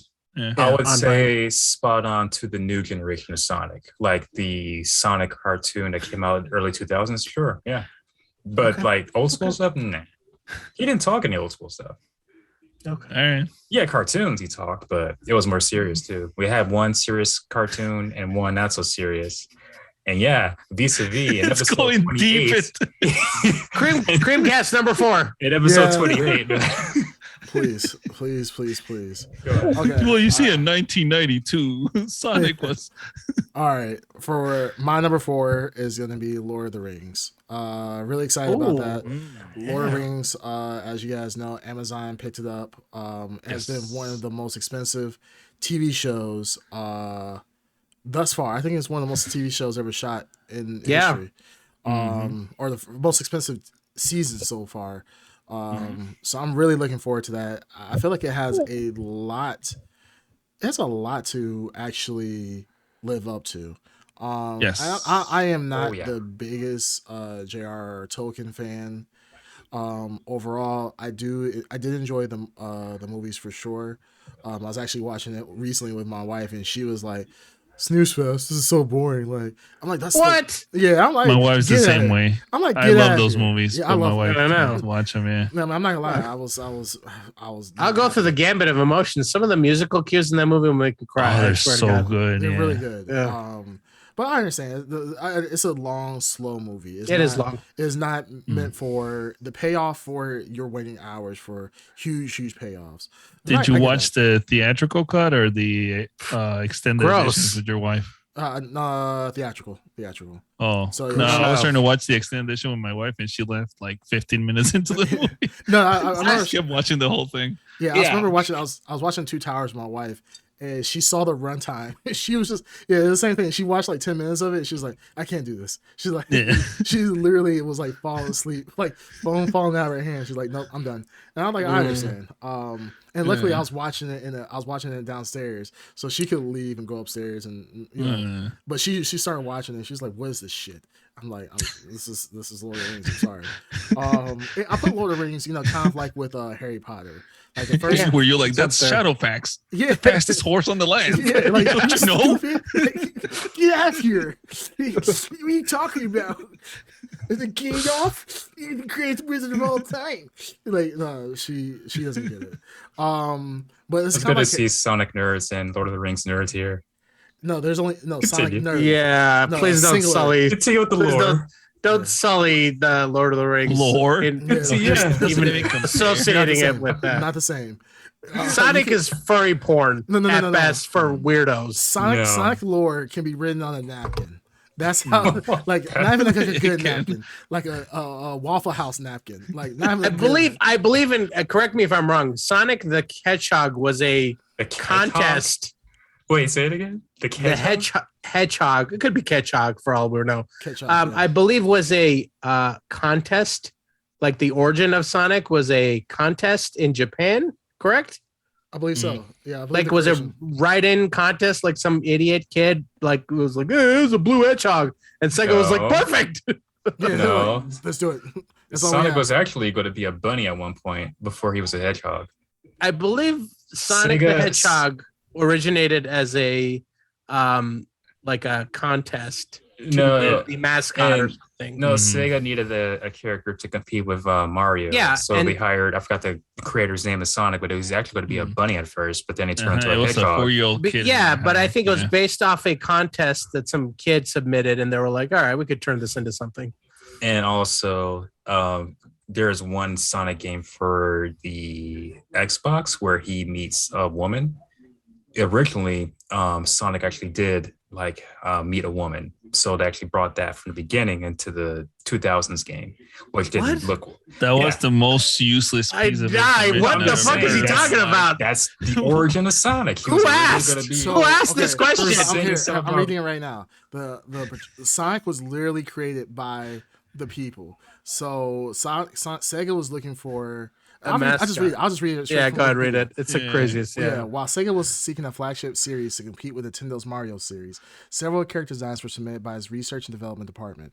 Many results came forward from their experiments with character design, including an armadillo, who was later developed into Mighty the Armadillo, a dog, a Theodore Roosevelt lookalike in pajamas, who would later become the basis of Dr. Eggman's design, and a rabbit who uses extendable ears to collect objects, an aspect later incorporated in Restar. I guess it's another Sega show. So Oshima took some of these internal designs with him on a trip to New York City and sought feedback by asking random passerbys at Central Park their opinions of the design, the spiky teal hedgehog, initially codenamed Mr. Hedgehog. This led to an informal poll followed by Eggman and the dog character. Oshima felt that people selected it because it transcends race and gender and things like that. On the return trip, Oshima pitched this to the department, and the hedgehog was ultimately selected as the new mascot. So he really just went to New York, asked some bums, hey, it was created by committee. It wasn't even organically created out of love. You said some kid. It was literally, well, I'm sure some kid was involved in that. Somewhere, I hope they asked the child, and not some bunch of bums and weirdos. Yeah, they literally just asked people on the street. Excuse me, it's like you, sir, masturbating in the subway. Yeah, look at these designs. What do you think of a blue hedgehog? Yeah. He's like, he just stops and goes, "Gotta go fast," and runs away. He's like, that gives you an idea. I mean, there's nothing wrong with that. Hey, you gotta go. False. He was a blue blur to him. Yeah. It was like He had on red. The bum had on red sneakers. He makes that sound Sonic makes when he winds up and just bumps. I'm thinking like he accidentally left some material on the paper, made it into like a blue splotch, like a Rorschach test, and they're like, okay, here's a Rorschach. What does this look like? They're like, yeah, it looks like a blue hedgehog. Got it. But That's what we're gonna do. But how wouldn't it be more possible if this guy was asking random people and he ran into like a crackhead who was like so hyper and like popping around and he's just the blue blurs? They gotta go fast. He's like, that gives me an idea. You guys, can you stop crapping on Ed's childhood and his idea of Sonic? Sonic is just a hero. Guys, respect his choice as number 4 as being such a great character. Such a great. I do have to vouch for his love of Sonic. So. Was I wrong? Well, I was pretty right in what my description. You were close. I was more right. I was pretty close. I was more right than you were. Well, how's that? All you said is no. I literally said it's art by committee. Like a whole minute of stuff. No. When he was saying that, all you replied back with was no. Yeah, it wasn't some kid. Well, either no. I'm sure it was a kid. They asked a kid. But but what you said, which makes you wrong. To be fair to Ed, Darkseid, was that you said they sent in letters, like it was a contest. Yeah. So I could have been wrong about that, but it was definitely like what I saw was like art by committee. I said that Sega was looking for. It is a soulless product of a corporation. He's not soulless. Who cares? And like I said earlier, Sega was looking for a competitor against Mario. Yeah, I did say that. I did say that Sonic was originally a bunny character, but then they changed it to a hedgehog. Sonic is a product. A great product, just like Mario. Anyways, Lord of the Rings is good. It's a good pick. I was also on my radar. I'm very curious to see what the world's richest man will do when he makes a TV show. So yeah, I mean, to be honest, but not just any TV show, because he's come out with. I mean, we have the Boys. The Boys was really good. Now it's starting to veer away. I didn't watch Expanse, but I know like the Boys. They did the Expanse. The story of the Expanse is interesting. It was on Sci-Fi Channel for many years. Mm-hmm. Jeff Bezos is a big sci-fi nerd, and his favorite book series was The Expanse, which I forgot the actual name of the series. And when Sci-Fi Channel canceled it, he was like, "Oh no, you don't," and he just went up and bought it. Well, that's a good thing about just because he's that much of a fan. Well, that's what I'm saying. That's good when you have fans who can actually save series like that. I haven't watched The Expanse. It did pique my interest when I did see it on Sci-Fi. I just never got to it. Me neither. But yeah, I've heard. But a lot of people have recommended it. Yeah, like a lot of people. The same here. Everybody says it's a really great show. So, really great show. But yeah, Lord of the Rings. I'm very curious to see. I'm really curious to see what will happen with the Lord of the Rings, just because it's a series that really has lended itself to being long formatted movies. So keeping it short to what I'm assuming that's what they're going to do for Amazon for like an hour long, I think is going to be very interesting to see how that plays out. So, and with Lord of the Rings, they usually do. I mean, The Hobbit was 3 movies. The Lord of the Rings series was 4 movies. So, was it 4 or 5? 3. 3. They're always 3. Oh, it's 3. I thought it was 4. They're always trilogies. 3. Yeah, it's 3. Okay. So, but in either case, like each movie is 2 plus 3 hours long. So you have a 9-hour really trilogy. And how they move that into a series. I mean, I think it can lend itself to that. So I'm very interested. So yeah, that's my number 4. Yeah. Right on. All right, my number 3 is going to be Spider-Man Across the Spider-Verse, the sequel to the best Spider-Man movie of all time. Very excited for it. I don't know what else I could say about it. We all loved it, and that's this very year? Excited. Yes, sir. I thought it was 2023. Yeah. Nope. 2022. 2022. Okay. Yeah. All right. I think I've said before. I've spoken praise for it. Go ahead. My number 3 is The Boys season 3. Yes. The cliffhanger. Have you guys watched the series yet? Yes. I have read the comic book. I have not watched the series, and I think the series is beyond. They're very different. Very different from very the different. comic books. Yeah. They keep the cliffhanger on the last season was insane. So I just can't wait to where it goes from there. When is it coming out? Remind me of the cliffhanger.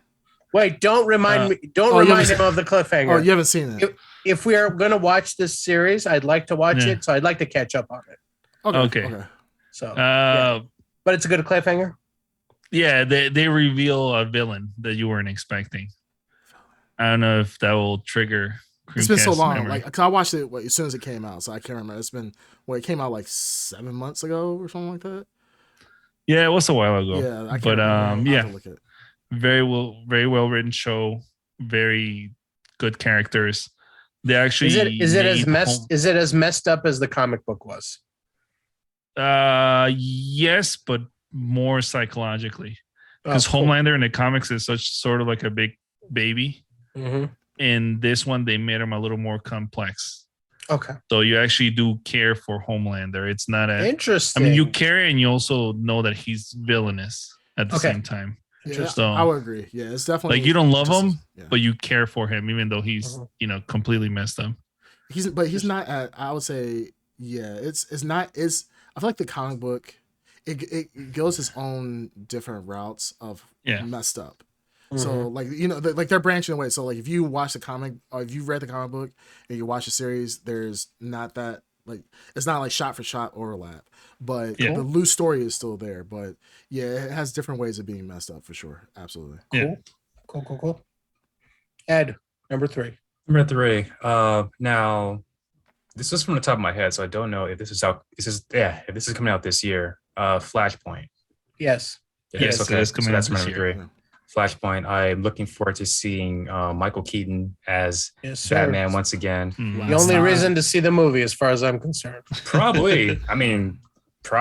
Honestly. I watched that trailer again, and I still can't get past that ugly mask that they gave. I don't know if it's the main Flash or another Flash. I don't know. Where it's like super wide. His face just looks like I have to watch it again. I don't remember it. But you know who else is in it? Batfleck is in it. Yeah, yes. I was going to say, I'm not a big Batfleck fan, but I would not mind seeing him one more time. And that's why you suck. I rule. Yeah, the only reason why I want to see this movie right now is because of Keaton. You tell me. Oh, he needs a reason? No, you're the one that said that he sucks. Oh, you think Batfleck sucks? Yeah. At Underground, you said Batfleck sucks. I'm not a big fan of Batfleck. Not a big fan of Batfleck. Okay, but why? Yeah. What's your criticism of him? I just don't see what's his actual name? Ben Affleck. Yeah, because him as Batman it doesn't. I don't know. The acting to me, it just doesn't look right. It doesn't feel right to me. I don't know. The acting. That's insane. I just don't. That is probably one of the best portrayals of Bruce Wayne. I will say that. Yeah. I would say that it's light years. It's light years better than what's his name? Keaton or Bale? Keaton. No. Keaton is great. Keaton is amazing. Bale is a lousy Batman. Yeah. I mean, the series Dark Knight is the best Batman movie. Yeah. The Christopher Nolan created something beautiful. Yes. Christian Bale's Batman is garbage. I think he's a great Batman. And a great Bruce Wayne. He has nothing special about him. I think you're equating a great series of movies with a great Batman, which is not the same thing. I think it's a good Batman. It is a good Batman, but it's not to the level of he's on the bottom for Affleck. Sure.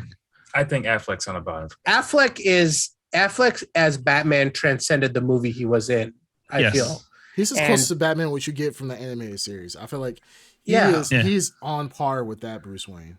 Yeah. Ben Affleck is a Batman fan, and you could see that in him. Christian Bale read a script and is like, how could I make this adult, this child, this cartoon character? So, like, I mean, it's pretty good. Yeah, but you could tell that. So I don't see that. But you can't actually fault him for that to an extent, because look at Christopher Nolan. Christopher Nolan didn't know anything about Batman whatsoever. Yeah, he didn't either. Yeah, so but yeah, just overall, it is. Yeah, I don't know where you think that he falls. Like, what didn't he do? The one thing I didn't like, and I've talked about this before, is that I feel he's too bulky. Like, I love the bulkiness. He's physically too bulky. That's what he's supposed to look like, though. Yeah, that's the. I don't feel it. I like Batman, nimble, like ninja, stealthy, not like let me get through this door. Yeah, but that's I know, but that was a Dark Knight. It was the Dark Knight. It's Frank Miller's Batman. Which is fine. That's why I don't mind it at all. But for me, Batman is like the peak athletic, peak man, normal human being. Which you may get with this new Batman. Yeah, which you may get with this new Batman. Yeah. Yes, we'll get. You may. Yeah. No, I agree. I'm the same way. I don't understand where Ed is saying he's the worst. By far, he's not the worst. Oh no! I'm not saying this. I didn't say he's the worst. I mean the worst. We don't count Val Kilmer and George. Oh, I'm not even talking about. We don't count them. Clooney, that's the worst. George Clooney was not Batman. He was Clooney. George Clooney was George Clooney. No, we agreed that Clooney was on another level. On another level. No. Yeah. I take that back. I think we said Kilmer West was on another level. But you said Kilmer was the worst. Yeah. I disagree. I thought Kilmer wasn't the worst because I like the fact that he was very moody as Bruce Wayne. I thought he did a really good job. But I looking back now, I've watched Batman and Robin and all the other crap. Not Batman and Robin. Forever. Batman Forever. Or Clooney.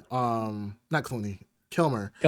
I could kind of get why he has a shining moments and he doesn't. But there's no way we gotta for this podcast we gotta rewatch the original 4 Batman movies. I'm fine. Yeah, we have to. I'm down for. Let's do it. Down for it. You know what? The only thing is Keaton's Batman is just. I'll say this right here. I know we talked about before about how corny it was, and you're like, it is a corny. That movie. was the quintessential Batman at the time. Yeah. But Keaton's Batman, I'll say this right now. Mm-hmm. Is the most boring Batman to watch. I don't know if I agree with that. But it is a corny let's series. Let's be honest. Nostalgia plays a big part in our feelings. Yes. I love the Michael Keaton Batman, but I honestly cannot tell you if that's a lot of nostalgia or not, because here's the thing. Michael Keaton was the first guy to play this role. So there's a lot of complexity other actors have been able to be like, well, I got to do a little more than that last guy did. So he was the first one in. Arguably the first like big superhero movie of the modern era kind of thing. You know what I mean? Yeah, so like he, I don't even think he phoned it in or anything. I think he did a good job for what he is. And I get what you're saying. I think a lot of people are right, but like Michael Keaton is Michael Keaton as Batman. He's in his own kind of category for me. I'm not saying not it's bad. bad. It's not good. I'm not saying it's bad. It's just that when you come I know off what you're dark, saying. Yeah, when you come off the Dark Knight and you Yeah. watch that, you're like, fuck, this is not as good action wise. But I will say they had some of the most interesting character by far that has been in the Batman series as a bad guy, other than Ra's al Ghul and the whole mental thing, changing that up. The Penguin by far still stands out as one of the best Batman characters. Or good villains that's come out. I'm so excited to watch these movies again. Yeah, that's we're gonna have such a good time, guys. That's one thing I love about Keaton's Batman is that the world was very creative. Yeah, that they built. Dark. Tim Burton's beautiful. Yeah. It sets the stage for every other Batman afterwards. It's just even the cartoons. Well, that's for any movie though, so you can't really do that. But I love Keaton, but I don't think he is the best Batman. So okay. Yeah, so Bandito Mag, he says Keaton is definitely in his own lane. Like I think everybody would agree with that. Michael Keaton is in his own lane. He's not the best, but he's not the best, but he's damn good. He did damn good Batman for its time. So I think everybody could agree with that for the most part. Yeah. So I mean, all right. Wait, where do we leave off? Who was? I'm next. And it's So my number 3 would be. I'm gonna just repeat of Green Tuners is The Boys. Absolutely love The Boys. It was one of the series I actually binged immediately when it came out. I thought, comparing to the comics, I'm not gonna spoil it for Darkseid because I think we should definitely do a review of The Boys comic book and then also the series. live action series. But down. when we talk about The Boys, why it's so special to me is that we talk about how shows usually, it's cool to say shows don't hit these live action marks and so forth. But with this one, I felt like The Boys, it did its own thing. It got rid of some of the corny stuff with the boys. The boys is good on of its own. Got rid of some of the corny stuff. Left some stuff out I wish it really could have put in. They brought in new characters and so forth, but they made it work. And this is one of those situations when you have a great source material and then you take it and let the directors do their own thing whilst preserving some of the source material, but still doing something new, you can get something really, really good. And The Boys, even if you have not read the graphic novel, you can really enjoy it isolated from there. And that's what gives it such a high standing for me. So yeah, The Boys, cool. I definitely say anybody who likes ultra gore, well, not even ultra, well, it's very gory, but if you like a good comic book, there's some parts that are ridiculously gory. It's really, but like remember who was making out with Nazi? Chick, Nazi chick, and with the guy next to me. Like, oh my god, just turn me in, it's really good. So yeah, if anybody likes like superhero movies but don't want the campy, Marvel type movies, and really want a good real life, like what if superheroes really exist with really complex how complex humanity is or a person is. Benio says The Boys is a good modern adaptation that grounds it pretty well, and I think that's what really makes it so good. So yeah, number 3, The Boys for me. Is this on Amazon? Yes, on Amazon. Yeah. Okay. Both seasons, 1 and 2. Okay. Nice. All right. Number 2 for me. I'll be honest with you guys. I'm gonna cheat here. It's a 2 for me. It's a tie. I have to put. I got a tie too. So okay, so they're interchangeable for me. Sure. Mine's connected though. Mine's connected too. They're both PlayStation exclusives, baby. Horizon Forbidden West and God of War Ragnarok. It's gonna be a great year. Yes. Calm yourself. Oh, man, it gets so worked up. Yeah. Damn. All right, settle down. Yeah. But anyways, it's gonna be a good year, boys. It is. Can't wait. Can't wait. So excited for PlayStation owners because like you're I don't want to say what my top 2 are, but one of those is in my top 2, and I'm like, holy shit. Like, yes, sir. I'm sorry, Xbox can't touch PlayStation right now. For sure it's gonna be God of War. I was looking at what Xbox had to offer. To know it's gonna be God of War.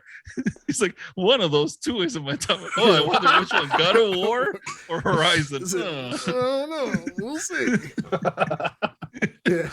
Hey, all I know is the start of my year will be Horizon, and the end of my year will be God of War. What a beautiful way to wrap up a year. I mean, you got something to look forward to now in a few weeks, and I got something to look forward to.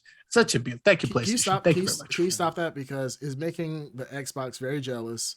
I see Ed is green with envy right now because he's going to be able to play such great, awesome games, cinematic masterpieces. Yeah, but hey, Senua's Sacrifice or Senua's Saga. I'm sorry, that was my top 5. Your number 5? I said that was number 5. Remember? Yeah. It's really game of the year. Which exclusive? One? Yeah, that's funny. Which one is Game of the Year though? It wasn't Senua. This is awkward. This is a new year. Oh my god! Yeah. But no, I'm saying Senua has never been Game of the Year. We're talking about upcoming games, right? But I'm saying the whole series. So this game has we know to expect. Senua's Sacrifice is the poor man's God of War. I told you this. It really is. That's what it is. I mean, it's cute that they made it, but I'm like, come on. Yeah. Do you want the real thing or do you want this cheap, quick copy? Definitely not cheap. Definitely not a copy. I'm just saying, man. Hey, it is what it is. Don't be a hater. Anyways, move on. The sales speaks for themselves. That's all I'm gonna say. Pretty good sales. Yeah, sales and Game of the Year awards. Yeah, and also Xbox bought the company, so sure. Exclusive. We know it's gonna go downhill from here. Nice. All right, go ahead. All right. Anyways, my number 2, Spider-Man Across the Spider-Verse. Like Dark Side said, my favorite Spider-Man movie so far. Picking up on it. I can't wait. I want to see where they go with it. And it seems like they aged up Miles Morales a little bit. So it is going to be interesting to see where they take it from there. Your $20.99 fix. It's going to be fun. Finally to see that. Oh yeah, that's true. Yeah, I forgot. In fact, they left on that teaser at the very end. Yeah. So It seems like it's gonna pay off. So Yeah, I wasn't expecting him to be in a new one. Mm. glad Yeah, it's he's in the happened. trailer. Yeah. Yeah, I'm That's glad it's Isaac. happened. there's something else I want to bring up afterwards. Talking about Spider-Man 2099, futuristic movies and so forth, and futuristic shows. I'll just bring it up now. Did you guys hear about Batman Beyond? No. Is Keaton in it? No. They're making a Live action Batman What? Beyond. Wait, movie Who or is playing series? old man Bruce Wayne is the It better question. be Keaton. It Not better sure. be Keaton. Not sure what's gonna happen. I'm right there with you at Underground. I hope it's Keaton. While you guys are talking, I'll take a quick look to see. I remember reading it that it has been greenlit. I forgot who's picking it up, but let me take a look real quick while we're talking about Because it. Adam West is dead, so it has to be Michael Keaton. Even no offense, I love Adam West, but even if he was, That would be alive, amazing. Oh, No, if we saw it's futuristic produced. Adam West, Adam West would have been better than Keaton if it was. yeah, as an old man Batman to like Yeah. wax nostalgic, I would love that. Hell yeah. HBO I- Max Go ahead. with Michael Keaton. This is why I was born. Michael Keaton and Timothy Chalamet. Timothy Ooh. Chalamet? Timothy No, Chalamet. wait. Is this fan fiction? No, You got this official? This is official. Timothy It's just- Chalamet? it's not Is official. it pre-production? It's pre-production. It's reportedly supposed to happen. It can change. Because remember, is it this can rumored? Is this rumored? This is Yeah. rumored. Because remember, Batman. Okay. Batman. Oh, Timothy Okay. Chalamet as Terry McGinnis? Yes. This sounds like fan fiction. No, this is Yeah. because remember, this has been in talks since 2014. This has Hold been on. in talks True, since but 2014. until they start Lord. filming, because remember, a lot of this week, big Warner name Brothers. stars always get attached to projects. This week, Warner Brothers boss Walter Hamada Hamada, confirmed that the legendary Dark Knight actor will be sticking around the DCEU following the grand comeback in The Flash as an older version of the Bruce Wayne from the Tim Burton films of the 80s and 90s. So fans are saying this immediately got fans thinking that as a Batman Beyond movie must be on the way. And sure enough, a new report. This is speculation. Hey, just shut the fuck up. This is A speculation, new report boys. is pointing to a project being headed to HBO Max. HBO Max did say there were more Batman live action films coming along the way. Now, people are assuming if the Batman is not going to be coming to HBO Max like that, then what else is there? I mean, January 8th article headline: Batman Beyond could return with new adventures on HBO Max. yes. Why are you Could doing is this? the key word. But no, there's even more recent. Why are you doing this to us? There's more recent ones, but we'll see. We'll see. This is fan speculation. You think it's fan Here's speculation? the thing: I'd tell you that Michael Keaton, you could probably get him in Batman Beyond. Timothy Chalamet, you will not get him in Batman Beyond. He's don't too know. big of a deal right now. He's I too don't much know. of an up and coming actor. I don't He's know. coming. He's going to be in the Batgirl series. So I mean, there's a possibility that he could. Chalamet is? The No, movie? Keaton is. Keaton's Oh confirmed. yeah, I could see Keaton Yeah, confirmed no, it, okay. but I He's don't see. Yeah, I could see it happening. Yeah. Okay, Unless Unless they start filming all of this when it's in pre-production, Mhm. it's in flux. There's countless movies where you think you're gonna have someone and end up getting another actor. unless Sure. they do, you know how Suicide Squad had John Cena as the Peacemaker, and then hey, now he has his own series on HBO Max. Unless they do something in Flashpoint where it's old man Keaton Batman, something happens at the end, and you see a spinoff of that into Batman Beyond series. That's the only way I can see that happening. With I forgot his name, who's going to be as Tim Drake. I don't know who- Not Tim Drake. Timothy McGinnis. Terry Terry- McGinnis, Terry you fake McGinnis. It's been a while. fake fan. You're the fake fan.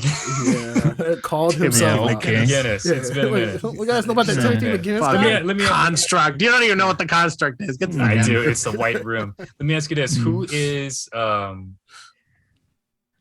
in Batman Beyond? Who is Bruce Wayne's son?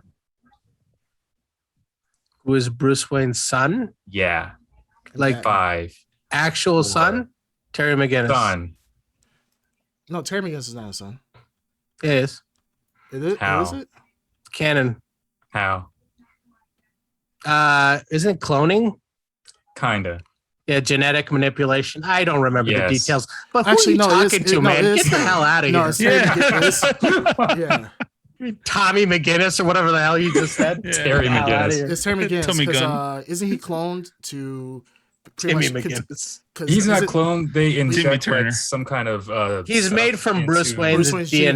genes. Yeah, Yeah, something like into the father. to make sure that he's that Batman will continue to live forever, or the Batman will continue to. I didn't get too Well, down into the deep woods of that. So the quick story: they inject Bruce Wayne's DNA into Terry McGinnis' father. You want to call him a father? And then they do the deed. guys, this is being told by Ed Underground, so it might not even be true. Yeah, but go ahead, it's go ahead, definitely Ender. true. It's definitely true. You've lost all credibility with Tommy They- McGinnis. They give birth to All right, Terry McGinnis. Gets his DNA. Ed, what's your number? Wait, who were we? Yeah, Smith. I think they're on me. Oh, No, Dream it's Cast, Ed. okay. Ed is I didn't number do two. 2 yet. All right, what's your Got it. number? Hold on, let 2 me- or 3? Number 2. It's 2. Number 2. 2. Oh yeah, it's 2. So my double, my connected one, is E3, and the announcement. Canceled. E3 canceled. No, they're doing Digital. yeah, whatever they did last time. Ugh, yeah, that's They been a did. shit But- show. But what was the one I was going to say? The connection is that there has been rumors that looks like it's true right now that there's going to be a new Killer Instinct game. I knew you were going to say that. Hold on. Oh, God bless you. Hold on. And that's not even his number 1. God damn. No, it's not. No, it's Yeah, not. that just tells But- you a lot. It's the perennial developer- number 1 in his life. The- God the- damn. Killer Instinct No, game. here's why I'm hyped about it. Because the developers apparently I Bandai can't Namco. wait until E3 comes around and That and live stream. his Please, face here's the thing. starts At getting Underground, sadder and I sadder. want 2 cameras. I want your regular camera, and I want one like close up on your face at all times. Did you So the sub? whole thing. Did you Oh, I'll sub? sub. Oh yeah, I'll Oh, sub. okay. You I'll better sub that. You better sub that. But yeah, so it's Single tier. No, it's rumored right now, but it's coming from a lot of good sources. So apparently, It's not gonna happen. it might. It might. I don't know. Hey, might. you got to keep hope alive for 10 It plus might. years. But apparently, They're working on it. Damn it. Yeah. Apparently, They got the They got NASA's top scientists I'm trying to talking. figure out how to do Killer Instinct 2. If they'll crack the nut, damn it. Anyways, apparently the developers are Bandai Namco. If for those who don't know, Bandai Namco's did a lot of games. They've done Super Smash Brothers. They've done Tekken. They've done Bandai Namco's done a lot of garbage too. Well, yeah, they have done a lot would of good games too. Dragon Ball Z or Dragon Ball Fighters. Yeah, also And- like garbage. But the thing behind it is there's a lot of budget behind that. So if this is confirmed to be true, it's going to be a big budget behind it. My only concern is the net code, because a lot of people are saying that the KI's net code is rollback God. net code is the best.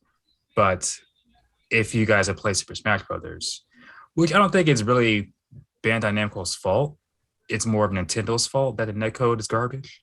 But the net code, it can be a make or break game, even if the game is So beyond great. why'd you bring up?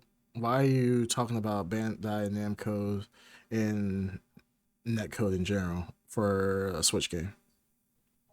A Switch game? Yeah, what are you talking? Well, I didn't understand that comparison of like. Oh, why Ed you- just went on a tangent about no. Yeah, Killer because, Instinct. I mean, non and he wants Well- to have the same net code. Yeah, what and you well, I just- Dreamcast, God knows you what. and I have played, and Bandito Mac, we played Super Smash Brothers online, and it's not the best. I mean, But I'm saying is why are you talking about? You said it's not Bandai Namco's fault. I I don't understand think it's what Namco's what- fault. you talk, but I don't. What were you comparing that to? I don't understand the relation. Talking about. Other games they have that you can play online, like Tekken and Oh. Dragon Ball Fighters. It's like the netcode. Oh, okay. the So you're best. praising Bandai Namco's ability to do online games and their performance is better than No. I'm saying that the current KI game, the rollback netcode is great. But what I'm saying is, Namco's isn't as good as. No, let me the- finish. Oh, okay. That's your reservation. it's Okay. it's a Yeah. over the seas Okay, game gotcha. or a company. Oh god. Jeez, that was All right. difficult. Very difficult. Yeah, I said yikes. that. God. It took None three of that people. is- I It took said three that. people to decipher that. I I said told you, God. I'm the Ed Whisperer. You are. Yeah, All no, right. you are. I said it. But to Clear as to day. be fair to what Ed is saying, I was reading an article because I lost interest in what Ed was talking about. Yeah, me too. Yeah, I it was falling happens, yeah. asleep. Ed was talking about like he was like so like the theory of Bandai Namco netcode would smash. I'm just like what? He's so monotone when he says it too. He's It's not- like, Yeah, he's not excited about it. Theory of the net. So Ed, your number 2 is E3 or is it Killer Instinct? It's both because it could be, if this is true, it could be announced at E3. Okay, so I see what you mean. But the main reason you want to, but it's Killer Instinct. Watch it's, E3 is Killer Instinct. Oh no! No. Sorry, it's E3. E3 is the most anticipated thing because E3 is the most anticipated. Wow.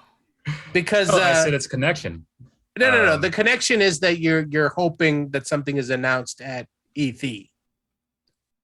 I don't know about E3, but E3, yeah, sure. It's not gonna happen. I'm just telling you right now. No. Yeah. Hey. Okay. Hey.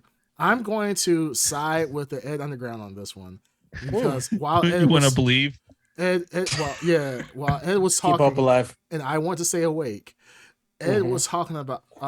In fact, Microsoft did hire Mortal Kombat veteran to be executive producer for Xbox Game Studios. Now that in of itself does not say, hey, Killer Instinct is coming, but there has been rumors, unsubstantiated though, but there have been rumors that KI is being worked on as a reboot. So it's not going to be a continuation of the KI that came out last console generation, 2013. This is, or 2011, 2013. This is going to be a new reboot. So there's speculation, and it would be stupid of Microsoft not to reboot KI because of the fact that Microsoft does not have, or Xbox does not have, an exclusive fighting game. It's an IP they own. Whoa. Yeah. No, that isn't an exclusive fighting game. It is on PC now, but it wasn't on PC in the beginning. That's their thing. It's still exclusive to Microsoft. He didn't say anything wrong. That's correct. Yeah. That's like, we were talking about earlier about exclusives. You were talking about games that are exclusives on Xbox. Like, then that means technically Halo's not exclusive, but it is. It's exclusive to Windows, mostly Microsoft platform. And, even though it goes on PC, most PCs are Windows. So, I mean, it's exclusive. As long as it doesn't switch to, what I mean by exclusive, as long as it doesn't switch from Microsoft to Sony, a Sony platform or Switch platform is relatively exclusive. But there is talks that Xbox, there is possibly a Killer Instinct. So it's an IP that they own, like Darkseid said. So hey, you know what? I really hope that it does come out because Xbox does need a when they lost Street Fighter 5, they took a hit. That was a big hit. So now them getting back at it, it's not at the same level, of course. But them having their own console exclusive and it's a game that fans do want, that would be a really good move. So I really hope that they do that. I mean, that's just money in the bank for them. I think Killer Instinct has recognition in the community. Absolutely. So I think that it's more of like just like the last Killer Instinct game was like a flash in the pan situation. It came out, got a lot of attention, it died out. The hardcore people stuck onto it, and they're still stuck onto it, which is great. But after like that peak, nobody ever talks about it. The problem is one of the same situations where if you want like a flash and you want to build something, it's an IP they own. Why wouldn't they make a new game? So I mean, I think the chances are pretty good that you'll get a new game out of Killer Instinct because they own the IP. Yeah, absolutely. People will still, talk about it. I mean, it was going to be. No, we're not getting into all this. Let's just move on. Let's move on. Okay. Creamcast, did you want to get into your number two? Yeah, okay. My number two. Number two, very straightforward. I think this is probably most people's number ones, but it's gonna be Doctor Strange, Universe of Madness. Really looking forward to that movie. We came off the heels. What were you gonna say, Ed? It's Multiverse of Madness. Multiverse of Madness. I'm sorry. Did I say universe? Yeah, Multiverse of Madness. I'm looking forward to it. Fake fan. Yep, fake fan, 100%. Sorry, Ed, I was late. Yeah, you gotta be fair, man. You gotta be fair. But no, we just came off the heels of No Way Home. It was a really great movie, like fan fiction come to life. Still not my favorite Spider-Man movie to date. I mean, that's still the Spider-Verse, Into the Spider-Verse. That's by far the best Spider-Man movie to date, hands down.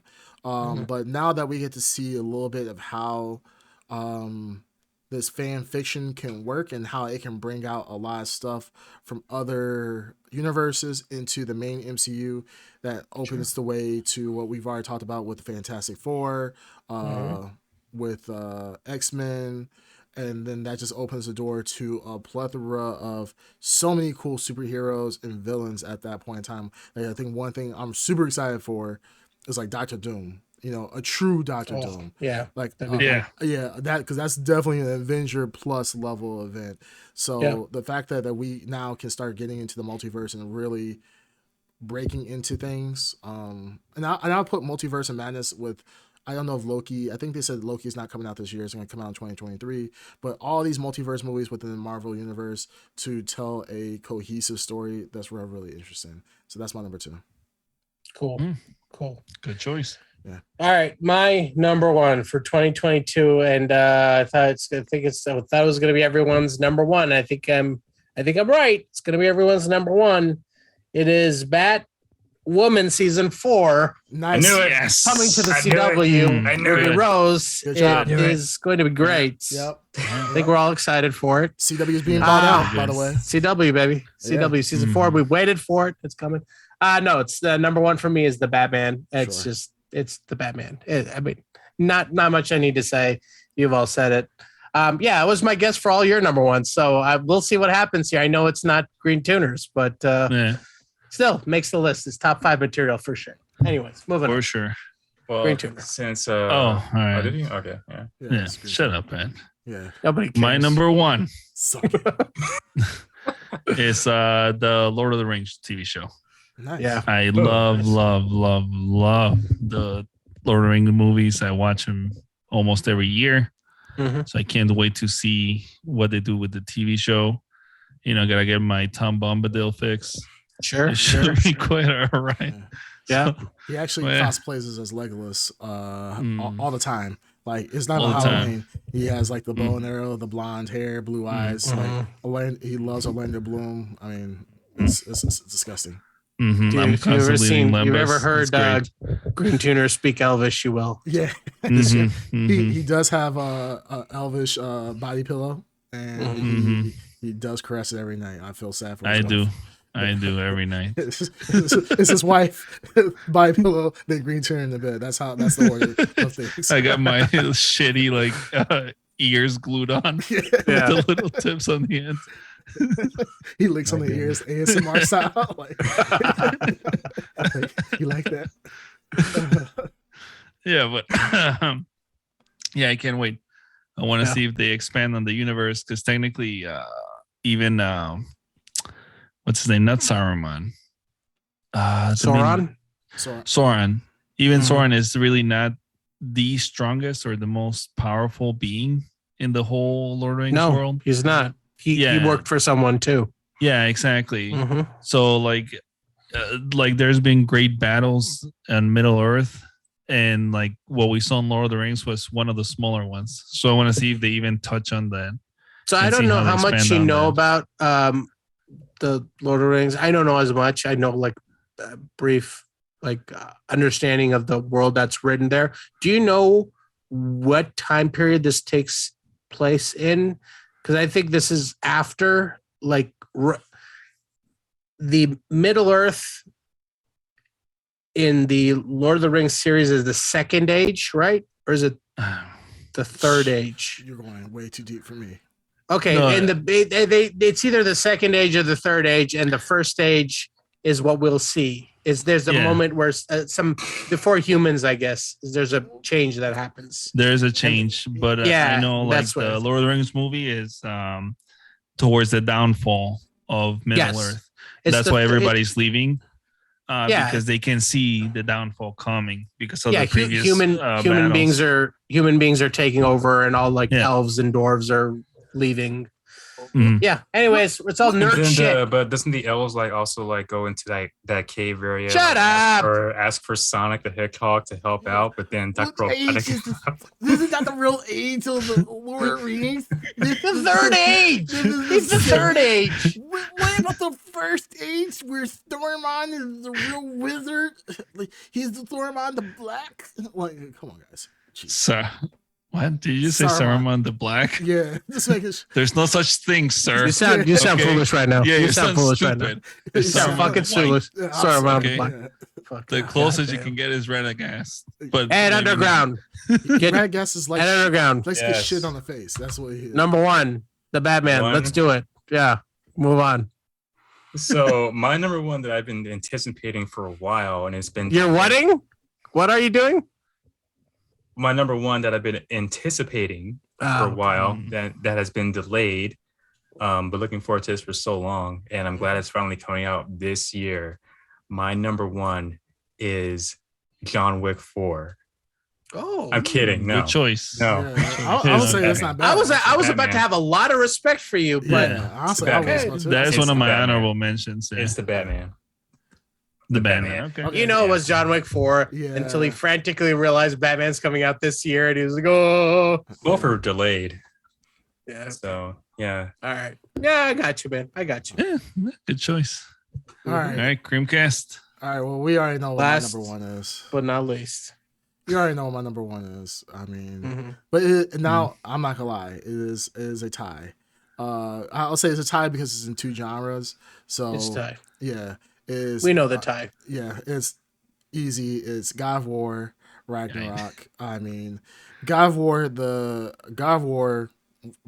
the PS4/PS5 was just a phenomenal experience. It was the culmination of the entire God of War series, where he destroys the entire Olympian pantheon. I like that where- word. Yeah, I was looking for it. I couldn't remember. I was like, It's the only time you can use that word. yeah, that's the only time. Yeah, it really is. So the Olympian pantheon. That's when he finished that up, and they gave that teaser of Kratos removing the sword of Olympus and then bleeding out over the edge. Had no idea where they were going to, and now they were able to expand the lore to such a way where it's just so impactful. It is a great story all around. Yeah, I just love the series. It's a phenomenal series, and if you're an Xbox exclusive console owner, I feel sorry for you, because honestly, this is a cinematic game by far. Shots fired. Yeah, it's honestly the if you can put any Shots game fired. to it. It's like shooting a corpse. Yeah, the corpse has been dead. Hellblade is it's going to be not a really- great game. Yeah, the Baby. you think that it's actually alive, and it's Ooh. actually decomposing gases that are causing the body to bloat up and so forth. It's not alive whatsoever. Rigor mortis has set in. Rigor mortis has set in. It's done. But no, God of War is amazing. No, it really is. You're absolutely right. It's great. It's a great reboot. It's a great reboot that successfully reboots while also retaining the continuity of all the stuff that came before it, and Yeah, it just perfectly flows. Yeah, it's not even a retcon. They didn't No. retcon anything. It's Yeah. still So good. It's truly a reboot that is just so phenomenal. So Yeah. I would recommend anybody, honestly, get a PS4 just to play it. It's an experience in and of itself. There's no Xbox game by far that can stand up to it, storytelling wise, especially. There's no game for sure, Ed. I don't know why you're making that face. There's no game that can stand up to it. We all have Xboxes. We can tell you unequivocally. This is Yeah, the truth. it's simple. Any game that you try to play against it will lose 100%. Lies. Well, Ed, you play Sonic on the browser and you think you're doing something. That just shows you how shitty Xbox is, because you're like, man, I have Xbox Game Pass. I could play hundreds of games, but let me download Sonic on the browser. Look at me. Like, Also no. plays Zelda on there too. I mean, Yeah. yeah. Anyways, you play other games on your console that has its own games. That just shows you that Xbox has nothing to play. So you can play Sonic on Xbox without a browser too. That just proves my point even further. Anyways, Nah. and then of course my tie for live action is the Batman. I'm super excited what they're doing with the Riddler. Super excited how they're going to transition into the Penguin in this movie. It's just that edgy, raw. I'm a huge Robert Pattinson fan for sure. So anything that he does, I think he just has the golden touch. He's a phenomenal actor. So We'll see. We have high hopes. I do. Yeah, I mean, have Very high hopes. Very high hopes. Yeah. So like I said, looking forward to the mobster take on Penguin. It doesn't help that the trailers have all been awesome, and Right. everything that they Yes. show is exactly what you want to see. I stopped actually watching It could be. I'm afraid it might not be good because it's exactly what you want. You know what I mean? It might also be that, but this is exactly what I was expecting. So I'm afraid of that. It looks like it takes the best out of the past 2 recent Batmans. Yes. The Bat flick, raw action to the Dark Knight series, but it's the gritty that Christopher Nolan just couldn't get to. Christopher Nolan did a very dark Batman set in reality, but the grittiness just wasn't there, and that's no fault of Nolan, I don't think whatsoever, because his movies weren't based in that. But now we get a fresh take with some gritty characters, making a Riddler not this joke of a character, but actually making him looks like a formidable foe for Batman, especially a young Batman. So yeah, this is gonna be phenomenal. I think it's gonna be a great movie. So look very, very much looking forward to it. That's definitely going to be a day one type movie. All right. I got some honorable mentions that I'm sure you guys have them too. Suicide Squad killed the Justice League video game. Oh, I think that could potentially be good. We'll see how that looks. Rockstar's behind it, so I think it's gonna be good. Jurassic World Dominion. Yes. Okay. Now, Jurassic World has been garbage. It has been garbage, but the teaser trailer for Dominion with the what was it called? The drive-through, or not drive-through, the drive-in theater. Do you guys know what I'm talking about? No. What? Look up Jurassic World Dominion teaser trailer. It came out last year. Oh yeah, no, I just see the drive-in trailer. Yes. The drive-in with the T-Rex. Yeah. It was something about it. I was like, oh, this is cool. I could be into this. This is Jurassic World 2 happening all over again, by the way. Yeah, I'm sure. Yeah. I'm sure. So I mean, there's only so where you can go with that storyline at this point. So I'm just like, I'm in it for the ride. Yeah. Mission Impossible 7 for me is a big one. I love that series. And of course, it's not my place in this chat, but I will do it. Black Panther, Wakanda Forever. I'm sorry. I mean, that's not my place, but I'm excited for it. We'll see. I mean, you don't have a choice. You have nothing else really going for That you. is true. Miss Marvel? Are you kidding? Or the Marvels? Is it the Marvels? You didn't mention it, so I didn't. I think it's not. Miss Marvel. Yes, Miss Marvel. My honorable mentions are John Wick 4. And Avatar 2. I forgot about Avatar 2. Oh, Avatar 2. I'm kind of All tired. right, you know what?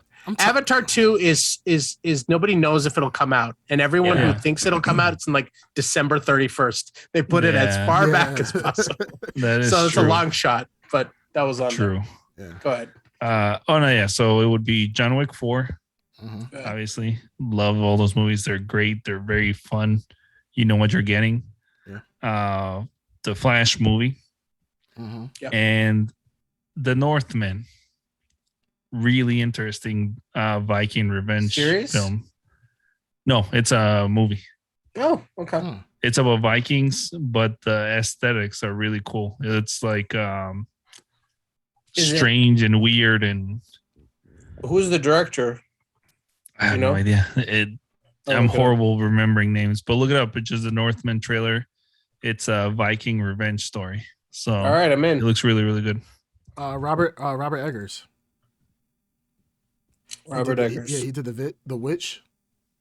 Oh, okay. Yeah. Okay, so that explains why the aesthetics. Alexander Skarsgård is in this. Yeah, that's gonna be good because The Witch was a phenomenal movie. I did not see The Lighthouse, but I heard really, really good stuff about it. So, I'm right on. That's pretty good. All right, Ed. Mine is Blade. Aquaman. Blade's coming out? I don't think it's coming out this year. I don't think Is it this year? I don't think it's. I think it's this year. 2023. Oh, no, right. actually, Blade. No, the Blade's coming out at the end of this year. No, he's right. Oh wow! I thought it was. Yeah. Blade, Morbius, John Wick. Morbius is on your Honorable list. mentions. Yeah, You're looking forward to Morbius? I am actually. Yeah. Yikes! I'm curious what's gonna happen with the All right, that's fine. Hey, Sonyverse. it's your I'm not list. done. I'm not Yeah, done. this is real list. Guys, fuck off. I'm not done. Stop protecting your son. Yeah, I love my my child. kids. I love Like my kids. Top Gun Maverick. I'm interested to see how that's going to happen. Same. That's was also on mine. Thank you. Creed 2, Shazam. I think Shazam's out this year. You mean Creed 3? Creed 3, Ed. 3. Creed 3. No, you know what I mean. No, we don't. Yeah. Creed. The new Shazam movie's out this year? I think so. Yeah, it is out this year. Speaking of Black Adam, I am interested in watching that. Yeah. Is that, Are you? When is I'm that coming still out, not though? there. I know you're This not year. there. This year. I think this year. I feel like The Rock's trying too hard to make it seem like this super badass movie. And I'm like, It's probably gonna stink. I may but have still wanna talked about watch. this, but I'm rocked out at this point. I'm Yeah. I'm rocked out for sure. You rock you out. I did watch Jungle Cruise a few weeks back, and I enjoyed Jungle Cruise a lot. Okay. You know he's but doing the XFL. Yes. He's been Wait. talking about it. He wanted to do that. I think it's Wait, next year. XFL's coming back again? Yes. Yes. You got everyone got their shirts ready? Yeah. I got my shirts. Yeah, You know, that merchandise is flying off the shelves. it was. Yeah. Oh my goodness. All right, what else? There's another one. Let's see. Did they say Top Gun? Yes. Yeah, Yes. you did. Okay. You moron. You hate it? Top Gun Maverick. Yeah, Top Gun Maverick. Yeah, you said that. We down. Where's the other one? What is the name? It's not Toy Story. Oh, Buzz Lightyear or Buzz whatever. Lightyear. Yeah. Man, I'm what are you, interested. baby? Well, no, it's Yeah, not a Pixar toy movie. movie. Yeah, I mean it's Pixar. It's not a toy movie though. It's supposed to be. All right. Yeah, all right. It's your Fine. list, man. It's It looking forward to wouldn't make baby my movies. list, but I'm intrigued Yeah. by it. I'm I'll intrigued probably by it. wait for Disney Plus. It wouldn't, Yeah. Yeah, for sure. All right, let's intrigued leave by it. Ed and his baby movies alone. No. Yeah. He's gonna watch Spider-Man. Cast any honorable mention? Yeah. Spider-Man into the Spider-Verse 2. And I think that's it. I can't think of anything else. Is the Halo series this year? Yes, it's Yeah. this year. Wow, didn't even make his list or his honorable No. mentions. Yeah. Fake fan. I think confirmed. I think no one really cares. Real about fan. it, Didn't make to your be list honest. either. Yeah, No, it didn't. To see it. Didn't even come Like I close. said, like we said last time, a little late for Lenny. That Wow. series Yeah. is Yeah. way Yeah. past its hot point. So, Yeah, it is what it is. I'm interested to see it. all right, It could be Creamcast. good. All right. Really quick. House of the Dragon. Game of Oh, yeah. Game of Thrones spinoff. Yeah. I'm not. I am just in the same boat with a lot of people. I thought Game of Thrones shit the bed in the last 2 seasons for sure. Yes. Pretty much once they started deviating from the books, then it just went downhill from there. So, Yep. but I'm interested to see how they do House of Dragons, only because there's no really expectation really to be there.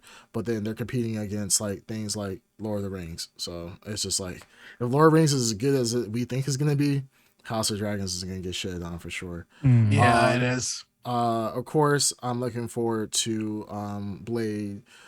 Just Marvel movies in general. This Marvel movie, it's another good year for Marvel, I think. Especially getting out of the big 3, we're gonna be focusing more on, well, not even the big 3 because we're gonna have a Thor movie this year. But I think this is gonna be a really good Marvel movie because now we get to focus on other characters outside the big 3. So I think this is gonna be really good. Another series. Now this is completely left field. This is something that no one's gonna mention in this group and no one's gonna care about other than me. But I'm the same guy that liked Twilight, or watched Twilight to an extent. I liked it to a certain amount.